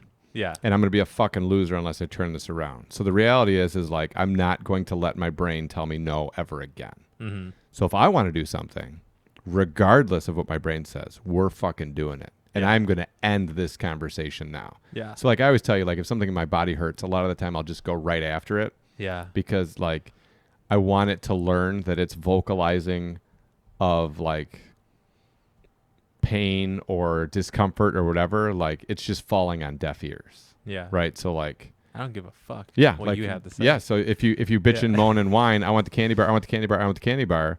And like, I give you the candy bar. The next time you want a candy bar, you're going to bitch and moan and whine. If you bitch and moan and whine, and then I just buy a candy bar and I eat it in front of you, and I'm like, you're never getting a fucking candy bar, then eventually, like, the kid's going to learn, like, whatever I say, like, he's not going to give me a candy bar. Yeah. So I do that sometimes with my body, right? Yeah. Like, something will start hurting, and I'm like, whatever, bro. Under the idea that, like, eventually, like, it'll just stop bitching and moaning, right? And so David Goggins is that human being to the, like, furthest extent. So he, like, ran a 100-mile race and like broke a bunch of bones in his feet during the race. No prep, no like stuff that you need to run a 100-mile race. He just ran it. Yeah. Finished the race with like a vicious pissing blood kidney infection, ridiculously like broken up feet. Yeah. And like just all fucked up from it. And so then he went like healed up and was like, I'm going to do that again. Yeah. Right. Here we go. So that's him. So I'd say like it's, yes, he is going to accomplish the things that he wants to accomplish, but it's not over time. He's like morphed into like being better to his body and being better to like supplement himself and give his body everything that he needs to be able to do the stuff that he wants to do. But he is very much, and he has dealt with like plenty of injuries because it's more of like whether my body gives out or not, I'm fucking doing this. Yeah. And that's kind of his big thing. So, like, you can either do what you want to do or you can be a bitch. Yeah. And his isn't like, I'm going to make sure that I'm in a position to be able to do what I want to do. His is, I'm going to do whatever the fuck it is that I want to do just because I refuse to not do it. Right. So it's not necessarily the same thing of, like, making sure you're in the best position to be able to continue to do what you want to do. His is just refuse to not be able to do it. Yeah. Yeah. So maybe not the best example, but kind of along the same lines. Because like he's the most extreme then of just examples I'm trying to fish out of my brain. Yeah. He's an example of like continuing to push and accept nothing less than the results that you want. Yeah. His approach to it is not what I'm talking about. Yeah. But yes, he's very much like, I'm going to get the results that I want. Right. And he's fucking crazy. So he set the world record for like pull-ups. Really? Because he hates pull-ups. So he was literally like, his body was like, we don't like doing pull-ups. And he's like, oh yeah, bitch? Yeah. I'm going to set the world record for pull-ups. So like, this was pull-ups throughout the day? Or like continuous. So you have like so much, like within some time frame, 24 hours or whatever it is. So I'm not going to look it up on my phone because I don't want to do that. But basically, like, he just trained for like a year and some change to be able to do like the most amount of pull-ups. So he's doing like hundreds and thousands of pull-ups a day because he hates doing pull-ups and he just wants to get to the point that like he, like, whether he hates it or not, he can do more pull-ups than anyone else, regardless of the fact that he hates it. Yeah. So he went and tried to do the world record and failed once. So then he still had to stick with all the training. But you're grabbing onto a bar, right? I don't know if pull-ups is this way or this way. I forget. But you're grabbing onto a bar, and then you're pulling up your body weight and going down and pulling up your body weight and going down. So he said, like, after not that long into that, like, all the skin on your hands is just ripped off. Really? So it's not just the body weight and the muscle work. Like, after a while, like, your hands are just totally fucked. And you, like, so he said he'd do 5 at a time, come down, take a breath, go up, do 5 at a time, come down. He goes, and it took, like, like 17 hours or something. I don't know how long it took him, but it took him, like, hours and hours and hours. And you just keep going and keep going and keep going. And so he did, like, 17,000, I want to say. Pull-ups, something stupid, like just ridiculous. It's at the world record. No shit. And he's like, in his brain, he's like, good. Now I don't have to do pull-ups anymore because I've already like done this thing. Yeah. And then after that, he's like, fuck that, because then that's my brain winning. So he still does pull-ups like every fucking day. So yeah, he is like the model of will. Yeah. Of willpower and not accepting less than the results that you want from yourself. Like if willpower was just like a manifestation of a person. Yeah. It's 100% David Goggins. He is like by far one of my heroes on the planet and one of my favorite human beings. Yeah. Yeah. Stay hard. That's his thing. Oh my God. Stay hard. Don't give in. Don't be a bitch. Oh my God. That's crazy. Yeah, he's a solid dude. So Parker actually got me. He knows Goggins is one of my like heroes. Mm-hmm. So Parker actually got me tickets to a gala that the keynote speaker was David Goggins. Really? So I could meet David Goggins. No shit. Yeah, like I get goosebumps about it. You see it? Oh my God. You see it? Oh shit. So I was like, wow, this is like one of the greatest things anybody's ever done for me. Maybe the greatest. Yeah. And he's like, yeah, blah, blah. It'll be this night. It's like a gala, so you can dress up and whatever. And Gabby had something going on. So I was like, well, I wonder what I'm going to take. Like, I don't know anybody that's going to, like, any girls. They're going to be like, fuck yeah, David Goggins, I'm there. So I was like, who am I going to take? Am I going to take a date? I don't want to take a dude. And I was just like, whatever. And then COVID hit. Yeah. And it got canceled. And I was like, fuck, man. I was going to get to meet David Goggins. He's so sweet. Dude. Yeah, if you ever want to, like, be emotionally moved, David Goggins gives a speech and he wins this, like, award. And it's amazing. Yeah. It's amazing. So he went through like the thing that you have to go through to become a Navy SEAL. Mm-hmm. He went through it 3 times. Really? Yeah. Oh my God. He's the only person. He went through it like 3 times in a year. Because, or I don't know, maybe over, I don't know. But he went through it 3 times. The first time he went through it and he failed because, I don't know, whatever it was. But then he went through it and passed it. And then he was a Navy SEAL for a while. And then he was like, I want to be a Ranger. Mm-hmm. So he's like, I don't want to be a Navy SEAL anymore. Like, I want to be a Ranger. So Ranger is the equivalent of a Navy SEAL, just a different branch of the military. Okay. So in order to become a Ranger, you have to go through it again. So he went through it again. He's like, I think I'm the only person that's gone through that 3 times. Oh shit. Yeah. So there's that. Yeah. He's a bad motherfucker, dude. Like, don't play around with David Goggins. He'll get you. Yeah. And then sometimes I have a hard time getting up off the couch. Oh, I'm like. What would David Goggins do? What would David Goggins do? Oh my God, I'd beat the fuck out of myself. He wouldn't be a huge bitch like this. So anyway, so I watched some disc golf this week, which is, kind of what I do. Yeah. What'd you watch? I watched Second Card for Ledgestone. Okay. So I watched Central Coast. I watched their coverage. So I got to see some Nico, some Barella. I got to see some more Barsby because he slid from the lead once they went to Eureka. So he was on 4th round coverage. Yeah, Barella and all this stuff. And again, I'm like watching their timing and watching all their stuff and watching what they do. But in doing that, I was kind of thinking of the thought process of like touring pro, like disc golf as your job. Mm-hmm. And obviously that's not my job. Obviously it's not your job. But I was just thinking in terms of like disc golf was your job, right? Like you have a different interaction with it. And then I was kind of thinking of like trying to set up, right? Like, so we're going to work out. Yeah. 2-3 days a week, 4 days a week, whatever it is that we end up doing. Like, okay, cool. So that's that. But I wanted to set up like some kind of system of practice to build the skill set to like get me to where I want to be. Because I feel like this year I've spent more time playing rounds than I have like any other, well, at least the last few years. Because I've done like some field work and I've done some putt work, but I just end up, because I have people that I want to disc golf with, that I just end up playing like a bunch of rounds. So I'm trying to figure out like what I want to do with my week or bi-weekly or whatever it is in terms of like building a skill set. It's like the metronome was like the first thing of like, okay, I want to do that to kind of like try to establish my footwork, and then I can continue to work on that for like my backhand drive. But I wanted to work on like my putting, my forehand, all of these different things.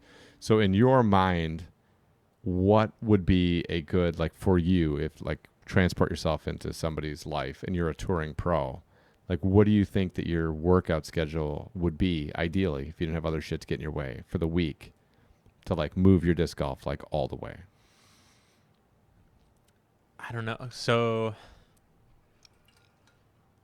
I mean, for me right now, I think it would probably be like every other day and just working through like getting my body in tune of like, this is just a thing. Like this is part of lifestyle and developing better everything, like even building your body, but also helping build your mind. Yes.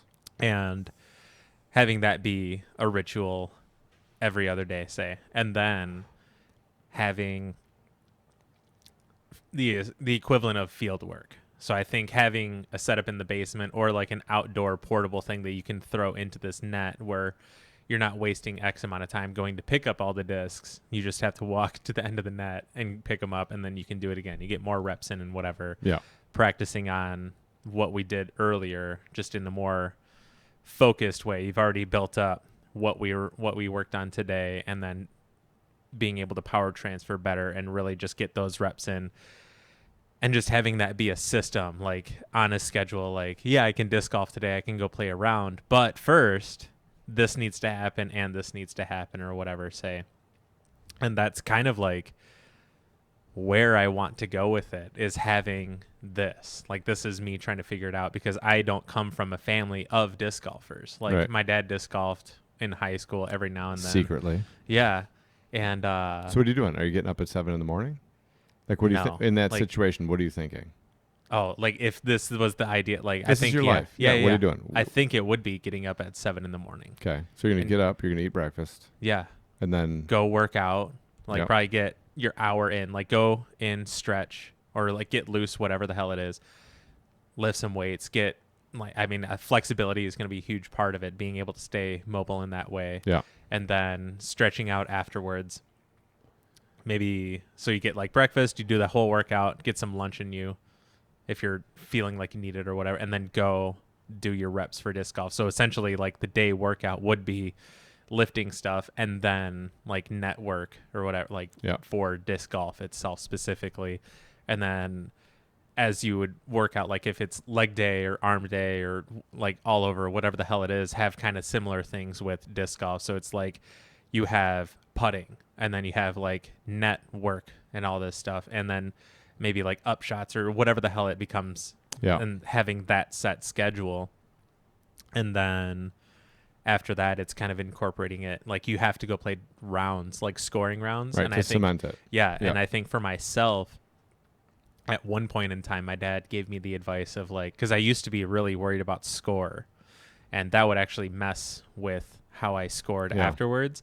But now I think that, so he eventually gave me the advice of like, just focus on one shot, so on and so forth. But I think I'm at a place now mentally where I can go back to where am I at score wise, that it's not going to fuck with me. And then know like, I need to do this on this hole. And that if I do fuck it up, I'm still okay with it, as to where before it'd be like, oh fuck, like I'm like blood starting to boil, like I'm getting really anxious or whatever, and now it's like I'm really off pace or something. I think my ability to manage that is like significantly better given everything that I've learned and gone through like just recently. Yeah.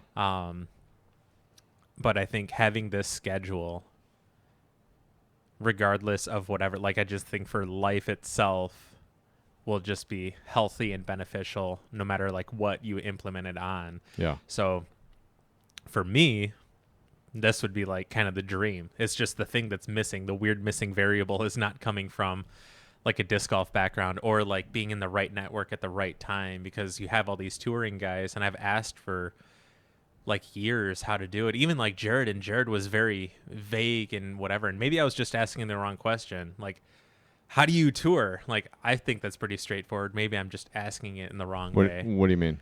Like, how do you go on tour? I don't understand. Exactly. Okay. Like, I don't... Yeah.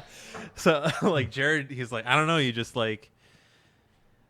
have 4 or 5 grand and then you just do it. And it's like, okay, but like how? Like I never got like a walkthrough, like somebody to really take the time and like really understand what I'm asking. Yeah. As to where other people, I think they're like right place, right time, have the ability to do it, whatever it is. And it's like, I still just don't understand. Like it's very weird. I don't know why it's like seemingly a taboo thing. Again, I don't think I'm asking like some weird question, but that's something that's like really I still don't understand me. the question. Yeah, I've even asked like the first person I think I ever asked was Sean Adkins, and even still it was like I mean, one, he's not a touring pro, so I shouldn't really be asking him, but at the time I thought he was, not that he's not a knowledgeable guy, but in the fact of like he's not a touring pro or never was, that asking that is like a real dicey thing or whatever. Maybe he knows and he's just like, I choose not to do it or something. But that's a question that's always been like really hard, because the understanding and the how to, it's a lot of these people like have parents that are fully supportive of it and come from like, they came from disc golf and early on, and then like, we're going to get our kids into it and so on and so forth. And they just kind of stuck with it. So you get Simon, who's been playing since he's 2 years old and has been playing ever since, and has family that just backs him up or whatever, or at least a parent or two to back him up. Same with Eagle and Paul. Or Paul is, I guess, different because his family was, I can't remember exactly what it was, but I know he came up in baseball, but also he figured out the game, and then Innova kind of got behind him. I know Feldberg was like a stepping stone in that in some way, shape, or form, because they were like, hey, what do you think of Paul? He's like, he's going to like go somewhere. He's going to do some shit. So he got backing, like, I feel like right place, right time, but also skill set. Not that it's like you got totally lucky, but where you have people scouting for other sports and you can get this cumulative of people, like, not that Paul shouldn't be getting $1 million like contract with Discraft. I think is fucking awesome that that's possible. Have other players do that too. I think there's other players that, if given the opportunity to go through like what Paul has, and this is not like, I don't know if this is true or not, or if I sound crazy or not, but if you have somebody who has the ability to go and travel without worry of having to work 40 hours a week to save up to go be like weekend warriors, and then just like hope it works out and then just do it again and again and again, versus I just get paid to do this. So now it's, I'm obligated to go practice. I'm obligated to be like the best athlete that I can be. That if I don't do this, I'm doing this company that's sponsoring me a disservice. And they're going to drop me, which I think is totally plausible. Versus like, I don't know, like I've been sponsored by Latitude. I've been sponsored by Westside. And it wasn't like I got an allotment and then I had to pay them still to get stuff, which I always thought was weird. I net like both times at first I was like, oh, this is like super cool because I'm not sponsored by Up in the Air. I'm sponsored by like a name manufacturer, like 2 name manufacturers. And I feel like I wasn't really getting anything. Like I thought, like, if I could just, can I just not take this allotment? And then you just give me money to like put on towards travel and this and that. And even still, like the allotment was $310 or whatever the hell it was in like merchandise. And then if I wanted to get extra stuff, like, I got a discount on it, but it's still like, I'm trying to accumulate tools to go practice so I can represent you guys. It's a very strange thing, because I think that if you get bigger names into it, they're obviously going to be more apt to working with you, versus like, I know I'm just Zach, but, or you're just Aaron, or Will's just Will, or whoever. Like, what if you gave people on your team a salary of whatever it is? Like, it doesn't even have to be much. Like, if it was $5,000 for the year, like here for January 1st, signed contract, you get $5,000. It goes towards anything disc golf. I think that covers like everything. And that's not going crazy. That's like bare minimum. And you have like, you can sign up for all these tournaments that are always so hard to get into. You can get discs or whatever the hell it is that you need. But more importantly, it's like you have the ability to travel. You can sign up for tournaments early because you have the funds for it. And you can potentially get lodging if you want to or not or whatever. But you have gas money and you have tournament entry. Yeah. And I think that's like the biggest two things. And then eventually it's like, do I want to stay at a hotel for all week, or like how long am I going for? But you're putting yourself in the best position possible to compete for this sponsor who's doing you some good. Yeah. They're allowing you to do the thing that you love at the level that you want. And now it's just on you. How far are you going to take it? You can tell I've like thought about this for a while now. Yeah. Like, I talked about this in like 1982. Yeah, so I know something. Yeah, I've yeah. had this conversation like a multiple of times, and it's like I remember standing in Cruisemere carry out for like 3 hours one day talking about this. yeah. But so for me, part of it is they're a business, right? And I equate it to a conversation I had with another friend of mine forever ago because he was a DJ. Mm-hmm. And he like made good music, right? Okay. Like not the bullshit music that people do at clubs. Bullshit right? music. Yeah, right. Yeah. So, you know, if you go to a club, I like to go to the club. I like to dance. Back that thing up. So anyways, if you're a DJ, right? And you know, you're like making mixes and all this other stuff, and it's like sweet music, and you're not just spinning like top 40 remixes, you know, and all this other stuff, like, you know, I don't know, Bieber isn't part of your set and whatever it is, like, and you go somewhere and you're trying to explain to someone the fact that like most people who like hate top 40 music love this music, and you're explaining to them why and like the intricacies of all your mixes and all this stuff that you do and whatever, like that guy doesn't give a shit. What that guy cares about is like when you're headlining, how many people are going to come to his bar, right? And if you like can just play like all the popular music on the radio and that place fills up every Saturday and those people come back next Saturday because they had fun this Saturday, that's what he wants. Yeah. He's not worried about like you pushing the envelope of like brand new cutting edge music or just playing the fucking Bee Gees over and over again. Like he literally doesn't care. Yeah. He's only interested in like what the registers look like at the end of the night. And when you DJ, those registers are more full with money than when Larry DJs. Then he's going to make sure that you're there every Saturday and pay you what makes sense to him to have you there every Saturday. Mm-hmm. So going from like being at your house, being a giant fan of music, like following the industry, following the music that is constantly coming out, putting together like sweet shit and doing all that, is that going to help you get a job at like Moe's Club? Probably not, unless the people in your area look to you and are like, this guy fucking kills it. And then when he puts up at Moe's Dance Club, like Frank is spinning this Saturday and like, man, they fucking like sell out. Yeah. Right. He doesn't give a fuck about your music. Yeah. And so I think like disc golf to a certain way, because it is a business, is similar. And that's where like social media and a lot of like self-promotion and all that stuff has come into disc golf, which it is in every business. But then like they're looking at, if you have a big social media presence and you have a bunch of people that like follow your channel and follow your Instagram and are like liking stuff that you put on Facebook, and you have all these people and all that people, they're looking at like, this is your sphere of influence. And if you are using something, like obviously it's going to impact this community of people that look up to you or follow you or at least find you interesting. So then their willingness to give you product or money or whatever to get their stuff into your hands is their advertising dollars as a company. So they're willing to give it to you because they're looking at, they're going to get a return on that.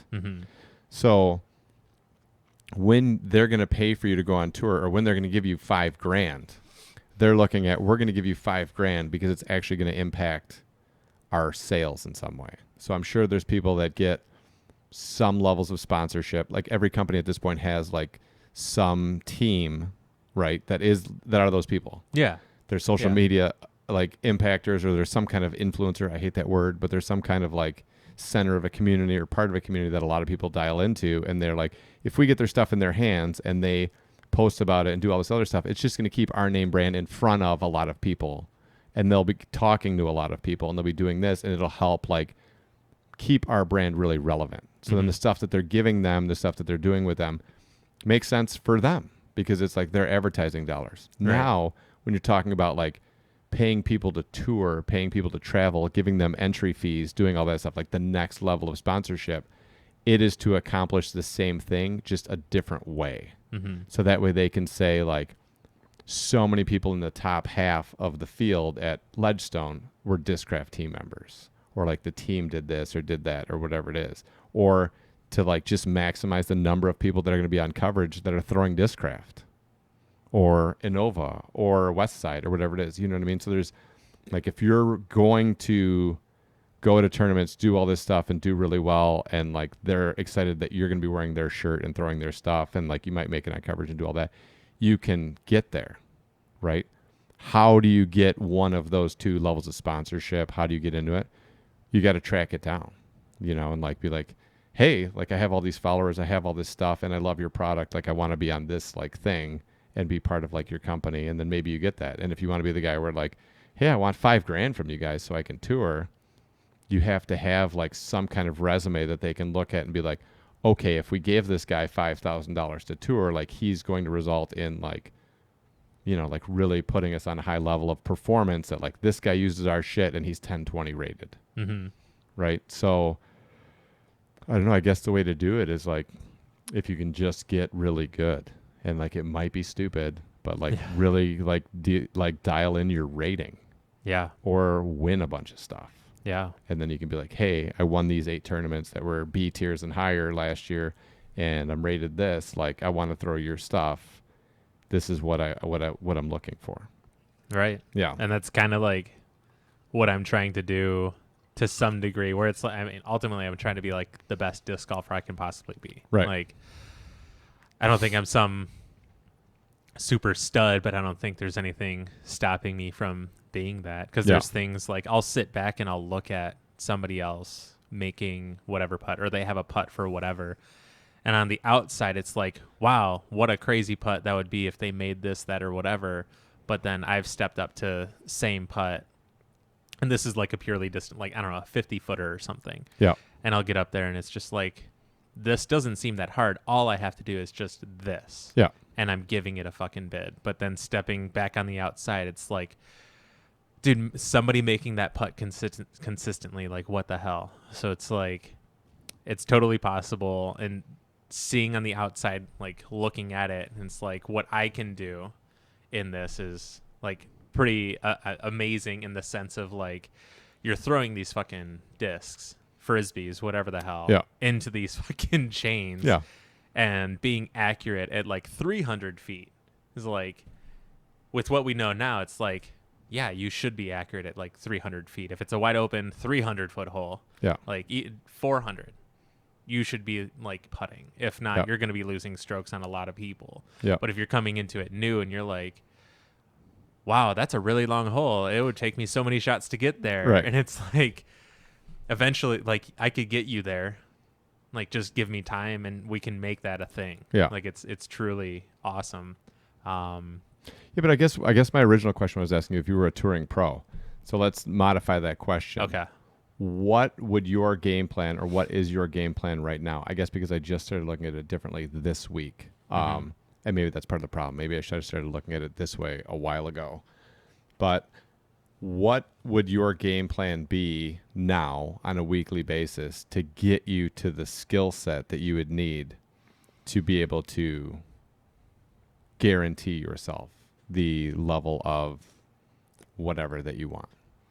That's kind of what I'm trying to figure out. Like, I don't know what I think that's what this is like, about. Yeah. That's what this this is about. This talk, but everything else that's going on, like, for sure, like, being an athlete. Yeah. So being an athlete, you need to be in shape, be healthy, do all this stuff. So doing that, I know that I am not doing that, or it's very hit or miss, or whatever the hell. It needs to be more of a consistent thing. Yeah. So I'm really excited to do it and be on, like, more on top of that, and having like a schedule to follow, and having friends that are knowledgeable in this field is like, that's huge, because it'd be totally different. And like, hey, Darren, like, I want to work out, and you're like, all right, what the fuck do you want me to do about it? Like, not knowing, but having background in this type of stuff, being a knowledgeable person just in general, that it's like, here's what I want to do. Here's what I think is just going to help regardless. Yeah. But in addition to being healthier, that it's going to translate good for being a more consistent, a more mentally sound player, and very consistent and explosive, like off the tee, like where you need to be, because you need that to be able to throw further. Like you don't necessarily like distance doesn't win you tournaments, but it helps on holes or like being able to do certain things and consistently gives you more opportunity for scoring, hence transferring or translating into success to some nth degree. It doesn't like winning is who can do it the most consistently, putting the most consistently, off the tee consistently, upshots the most consistently, overcoming adversity the most consistently. Mental part of it seriously. Eating before tournaments the most consistently. Having proper directions to everywhere you're going. But it's just being healthy. Not like, drinking too much pre-workout consistently. Oh my God, dude. But I mean, we got through it. I mean, I feel like I gained from that just even throwing up and still continuing to work out. But I don't even know where this really goes. Like I want it to be into something to where I can be like a touring pro. I can be good enough to where if I wanted to be sponsored by Discraft, it's not just like, hey, we can get you on like the underground team or something. Like no offense to whatever, but like I want it to be like on the thing. Like I don't want it to be like a fanboy type thing. I want it to be a legit like top of the top, cream of the crop type thing. But if that happens, if it doesn't, I mean, I don't know. I can just try. I can try it. So the best way to do it is doing all this, I feel like. And if not, I'll just try to be a badass by my fucking self. And maybe somebody's like, hey, what's going on with Zach or whatever? What's he up to? Maybe there's people watching and whatever. I think I definitely think like it's so Phil put up a post on like I don't do anything for my rating. I just always challenge myself to play hard tournaments and travel a lot and play a lot of tournaments and do all this other stuff. And I was like, yes, I agree with that. And he does like sometimes he'll just go out and set the world on fire. And I'm watching him on coverage and I'm like, fuck yeah, dude, go. And sometimes he'll go somewhere and like everything's kind of off. And then he'll have like rounds that score poorly and whatever it is. And he just shakes them off because he's not worried about that. But I think like part of being able to move forward into the sponsorship that you're talking about is winning and rating, which is tricky. Because like I don't like worrying about rating. I don't. Like it's not really my thing. I do like to win. And I do like to play well. But like we were talking about when you were playing Ledgestone, you're like, well, this felt off, and I just tried to keep playing through it. You know what I mean? And I guess like this year I'm looking at as it's going, because I paid a little bit of tax for it on Friday at leagues, and then I paid a little bit of tax for it at the tournament of like trying to dial into like what we worked on today. Because I didn't have time from Friday leagues till the tournament because of my life to try to like do the work that we did today to dial it in. So sometimes at the tournament, like my run up was good. Sometimes it wasn't. I had a couple, dude, where I was literally just like, I just kind of got to the end of the tee pad and threw it. Because my feet were so fucked up. And I got to that point where like, I wasn't even sure what I was really like trying to do. And like one of them was the first hole that we played, which was 2 where you fell down. And that tee pad's a little goofy. And I was thinking like, Zach fell down here. But my run up was so janky, and I like was like I went up and stopped, and then I came back, and then I went up and tried to get going, and I just couldn't get it. But I had literally like already kind of gotten to the end of the tee pad, and then I just like I guess we're here. I just armed through it, and I threw a great shot, right? Because like in reality, I don't use that much legs in my throw, anyways. Like that's where I am as a disc golfer. So like I got to the end of the pad, and literally the thought process was like, just fucking throw it. Get it out of my fucking hand. Well, I just don't want to I don't want this to be a thing. Like I just don't want to embarrass myself at that point, And I was like, just throw it. And I threw it and it went right there. And then I was just thinking like, yeah, well, you really don't use your legs anyways. So it's not that big of a deal. Like you could probably just stand there and do this, That's hilarious. Yeah, but I like the idea of moving towards, like obviously we've both been working, and like this podcast is a big exploration of like what we're doing and what's going on, like where we come from, where we're at, what's going on, what we're looking at, what we're trying to work on. But I like the idea of really trying to build a diverse skill set. As I was watching the chase card, and Philo is the color commentator with Ian Anderson, and they're talking about whatever, and he was talking about Matty O, because Matty O was on fourth round.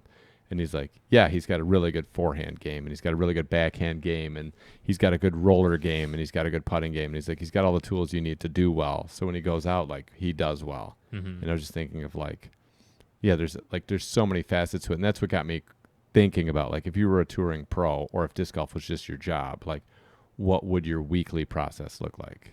You know what I mean? Like, do you have like a forehand day? Is every day everything? You know what I mean? Like, are you just playing forehand rounds every Tuesday just to get like constant practice on your forehand to dial it in? Are you setting up a basket like 280 feet out and throwing like Anheuser forehand upshots? Like, do you just have like a bucket of zones and you're just standing there like just throwing that? Like, does it base on like what you fucked up the week before? Yeah. Like what you just couldn't do?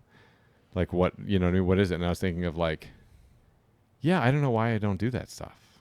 Like reality, for me to be like a really good disc golfer, I should just constantly be addressing the things that I suck at.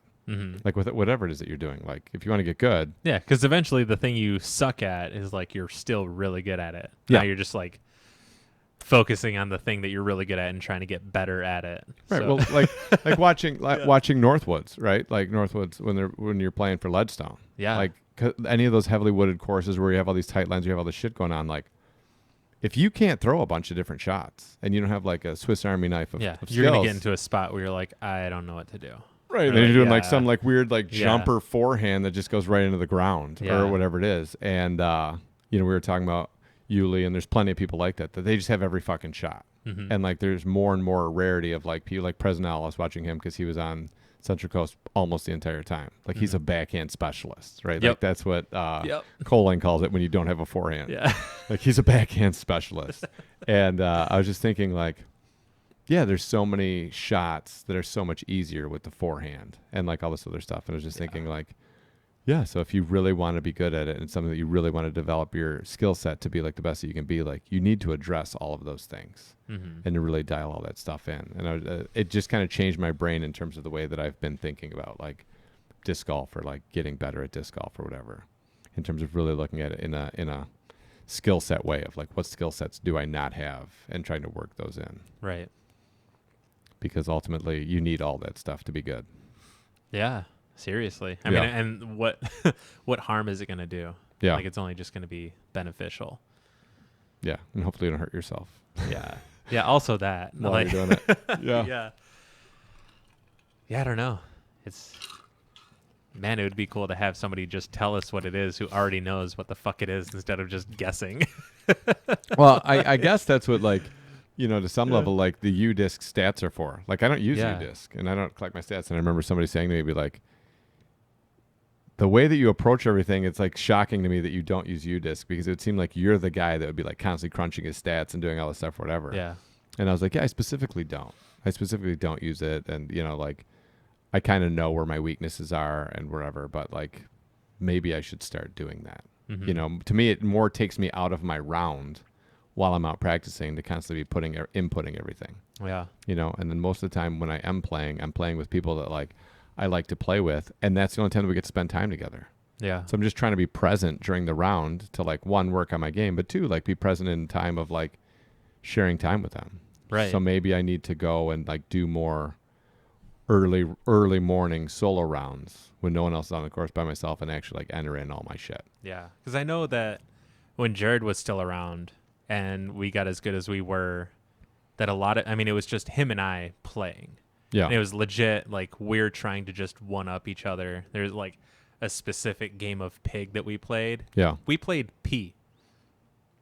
Because we ran out of daylight and we made everything. And it was stupid. And it's just, like, dumb shit like that. I mean, it was one of those times where it's, like, you could look at it on the, like, outside looking in. It's, like, you guys are making, like, stupid putts. Like, they're not, like, crazy difficult, but the consistency of, like, which we're making them. And it's, like, the guy who's going second has to make this putt, otherwise whatever. That there's just so much of that interaction where you're forcing weird shit. So if we were to go play Pig, like straddle, regular stance, spin putt, push putt, pitch, whatever the hell, up over this shit, like laying down, you're putting yourself in all these different positions where you just have to do it. And like worst case scenario, like nothing's on the line, like you're just getting a letter or a word or whatever. It's just a fucking game. But then when it comes to like actual competition, you're not you're not in some crazy, I've never been in this place before. Right. Like I've been in somewhere similar. But like doing that with him and us having like the same skill set, always like it was always at firefighters. That was like our home course of practice, developing backhands and rollers and sidearms, just because like never threw a roller sidearm on one or whatever the hell hole. Let's just do it. Yeah. Why the fuck not? Like worst that could happen, like it goes into the water and we just go get it. Right. Playing safari there, but like ultimately, like without having a schedule, we had like a very chaotic schedule that was so frequent that I think like there's none of that in my life right now, really. Like, right. He brought a lot of that to the table. And then as you were talking before, I was like, what does this look like on paper? Like what can be categorized as a thing to work on daily? Like just to have it like the list, and then you have all the places to put the list in. Where do these things go? What does that look like, or something like that? To have a more like that same thing, but organized, and you can just print it out for like your weekly one or something. Yeah. What I think of in my head is, and it just came into my head, but if you had like a little bin, because I love bins, if you had a little bin of ping pong balls, and you had something written on each ping pong ball, and you could either at random pull the ping pong balls throughout your week, or have time set aside each day or whatever it is, and then choose one of the ping pong balls and make sure that you use every ping pong ball each week. Yeah. Because I know for me, at least with my body, there's some days when X feels better than Y, and some days Y feels better than X. So there's definitely days that like if I was going to commit to doing like a forehand workout every day, right? Or like one day a week where I'm going to throw 300 forehand shots. Yeah. Putt and approach, mid-range, driver, full rip, right? Like if I'm going to do that, right, there's going to be specific days that I'm like, good, I feel good for that. My left knee's fine. Everything's good. So it might be a thing of like, I'm going to grab that ping pong ball today because like my body's good, and then kind of do it. Or you could do it at random. The issue that I have is like body maintenance. Yeah. Like if I lived in a pain-free body, it would probably be fun to just pull a ping pong ball every day. Yeah. Like this is what I'm going to do. Yeah. And just do that. Like today's rollers, today's forehand up shots, today, you know, whatever it is, and whatever those ping pong balls are. And then, you know, maybe as you play rounds or play tournaments and something goes to shit, you just take out the strongest skill set you have and you put in a different ping pong ball. Yeah. So then at the end you end up with like 8 out of 10 ping pong balls, or like learn how to fucking putt, idiot. Yeah. Yeah. And I think that putting, like if anything was going to be an everyday thing, for sure would be putting. Yeah, I was like, joking about that. Yeah. Putting's obviously like the end of your day anyways. You know, and out of all it, like if you're going to do only one thing, putt. Well, that's what we said. Those eggs are gold. Yeah. Every putting egg you put in your basket, it pretty much stays there. Yeah. Yeah. Yep. Like that's the bank account that isn't getting like, you know, withdrawn from. It kind of stays there and you're like, all right, cool. Yeah. Yeah. Yeah, I don't know. I'll have to put some time to it. Maybe next week we'll go over like what you've come up with. But I think like I want to put the thought process to it, and I think I'm going to start getting up really early again, like I was before, and then just start doing that like in the morning. Yeah. And like do that because it'll help me get my body moving, get my day started. Do that and then eat breakfast. Yeah. Right, and then play the days that I'm playing, because I probably play like 3 days a week right now, sometimes 4, but usually I like get out and play like 3 days a week. But if I can get up at like 7 in the morning. Or get out of my house by 7 in the morning. Like I could do a skill set every day, you know, and maybe just start doing that and base it a little bit off of like what I did the week before or what my weaknesses are or whatever. And then just kind of like make sure I'm hitting each thing each week. Yeah. And try to do that. And then just try to putt a little bit each day. That'd be good. Yeah. Because I think that would be the most productive to try to get me there. Because I'm still kind of looking at this year as like a skill set building year. Like it's not really like it's too wanky and too like unpredictable of a season for me to really commit to. Like, and that kind of holds true, I think, to everybody, just in the sense of I don't know, pandemics and whatever. Yeah. Well, I was talking to Bauman, and so like I'm going to sponsor the Stony Creek Open, right? So it'll be Darren Harrison Real Estate sponsored, you know, Stony Creek Open. Yep. And so like we're going to put 750 added cash in, and then he's going to put some cash in, whatever, and so it'll be like a sweet draw. And he sent me the thing. He's like, well, do you want to try to make it a B tier? Because for like a little bit of money, we could move it up to be a B tier. And he's like, you know, then whatever. And I was like, I really like the idea of like just people getting as much money out of the tournament as possible, because the way that this year is, I don't think that points are such a thing for people so much. Mm-hmm. You know what I mean? Because like a lot of years people are chasing points because they want to go to AmNats or Am Worlds, or they want to go to whatever. But I'm like, I think this year's just so weird that like, I don't think there's a lot of people really chasing points. Yeah. It's because there's so many tournaments that are gone. Right. So then how does that work out? I was on the events page earlier, and there's like, You're in October so fast. yeah, like on the disc golf scene, you just like, you scroll through and you're like, fuck, we're ready in October. Yeah. Where normally it's like this weekend, yeah, next weekend, you know, and now it's like Yeah. November. Yeah, what the fuck? Or like you go into the events on PDGA, and there's so many just grayed out. Yeah. Like these did exist at one point and just got canceled. Like, holy shit. Yeah. Yeah. It's crazy. Yeah. It's a wacky year. I think it's a good year to try to like, you know, rebuild your shit. Yeah. And concentrate on like I'm just using the tournaments. Yeah, play tournaments when you can, whatever, but find time or make time to focus on things that you don't typically have time for. Yeah. Prior. It's funny because last year I dealt with the season like so differently. Mm-hmm. Because it was the first season I was accepting cash, and I had like all the AM stuff I wanted to do before I started accepting cash, and then I fell into like my knee and all this other shit, and then it was like I had AmNats, and like then it was like, all right, now I'm accepting cash, and there's so much I wanted to do like in the first year of accepting cash and everything, and then it was like this year it's like pandemic, and I'm still looking at this as like preseason 2021. Yeah. It's like literally the way it lives in my brain, like stuff that would have driven me crazy at tournaments this year, I do on purpose, like playing all those rounds with like really flippy shit and like whatever. And like I said before, like I'd normally like revert to what's comfortable during a tournament to do the best of that tournament I could, and then figure out like, oh, I'll work on it during the week. For this year, I'm like, no, I'm going to do it at the tournament to try to actually solidify it and gain confidence in it so it'll be there when I need it. And I just keep looking at this as like a preseason for next year. Yeah. You know? I mean, it's kind of how it just feels the whole time. It's hard to take it seriously. It's so weird. It's just like practice. Like it's preseason for everybody. Yeah.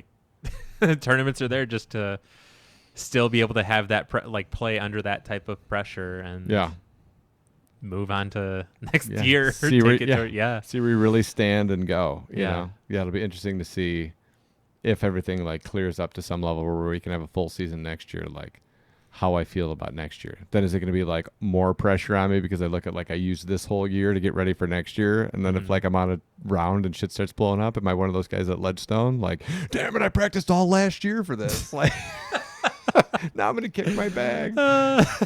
So I didn't play with anybody that had a bad attitude or had any kind of meltdowns, but there was definitely a guy on a card that I could see that was like consistently not having a good time. Yeah. And then we were talking about Ledgestone or whatever on my card, and they were like, yeah, I heard a lot about that. And I was like, yeah, I talked to two of my buddies, and they were like, a lot of tantrums at Ledgestone. Oh, yeah. like, yeah. Lots of kids not getting their fucking candy bar. I want to eat their candy bar in front of them. Yes. Yeah, that's what I want to do. Cool, man. What do you got? Anything else going on? No. I mean, we got workout coming up. Workout after this. What do you got going tournament-wise? What's the next thing you're going to do? Do you know? I don't know yet. Yeah. I've been trying to get a bunch of other stuff figured out. Having come back from Ledgestone, financials, and all this type of stuff. Yep. I did a couple of gigs throughout the weekend and all that. So I got to go home, see what's planned, because I put a lot of my tournament funds into Disc Golf Pro Tour. So in terms of that, I'm playing MVP Open. Yeah. I might be traveling with Phil down there. He was talking to me a couple of days ago. He's like, hey, I saw that you're playing yada, yada, yada. I was like, yeah. Well, I'm probably leaving like the 8th or 9th. So if you want to like carpool, there's a camping site like right down the road from a gym that we can use the showers and whatever. So I might do that with him. I'm not sure entirely yet. And then I'm in on. He's a good time too. Yeah. I love talking to Phil. It's great. Love it. He's great energy. Yeah. And then I secretly try to hook him up with all of Gabby's friends all the time. Really? Yeah. He's like the number one go-to, and they're like, oh, I just can't find a good guy. I'm like, I have a buddy Phil. Yeah. I'm like, he's a good-looking dude, you know. He's like super proactive in his life. He's upbeat, you know. Yeah. And looks like Ruben. Then I started telling him that he's a big disc golfer, and then you can just see their. Damn it. Like, what, man? Come on. I know this guy, but he's a disc golfer. Yeah. And they're like, oh God. Yeah. Oh my God.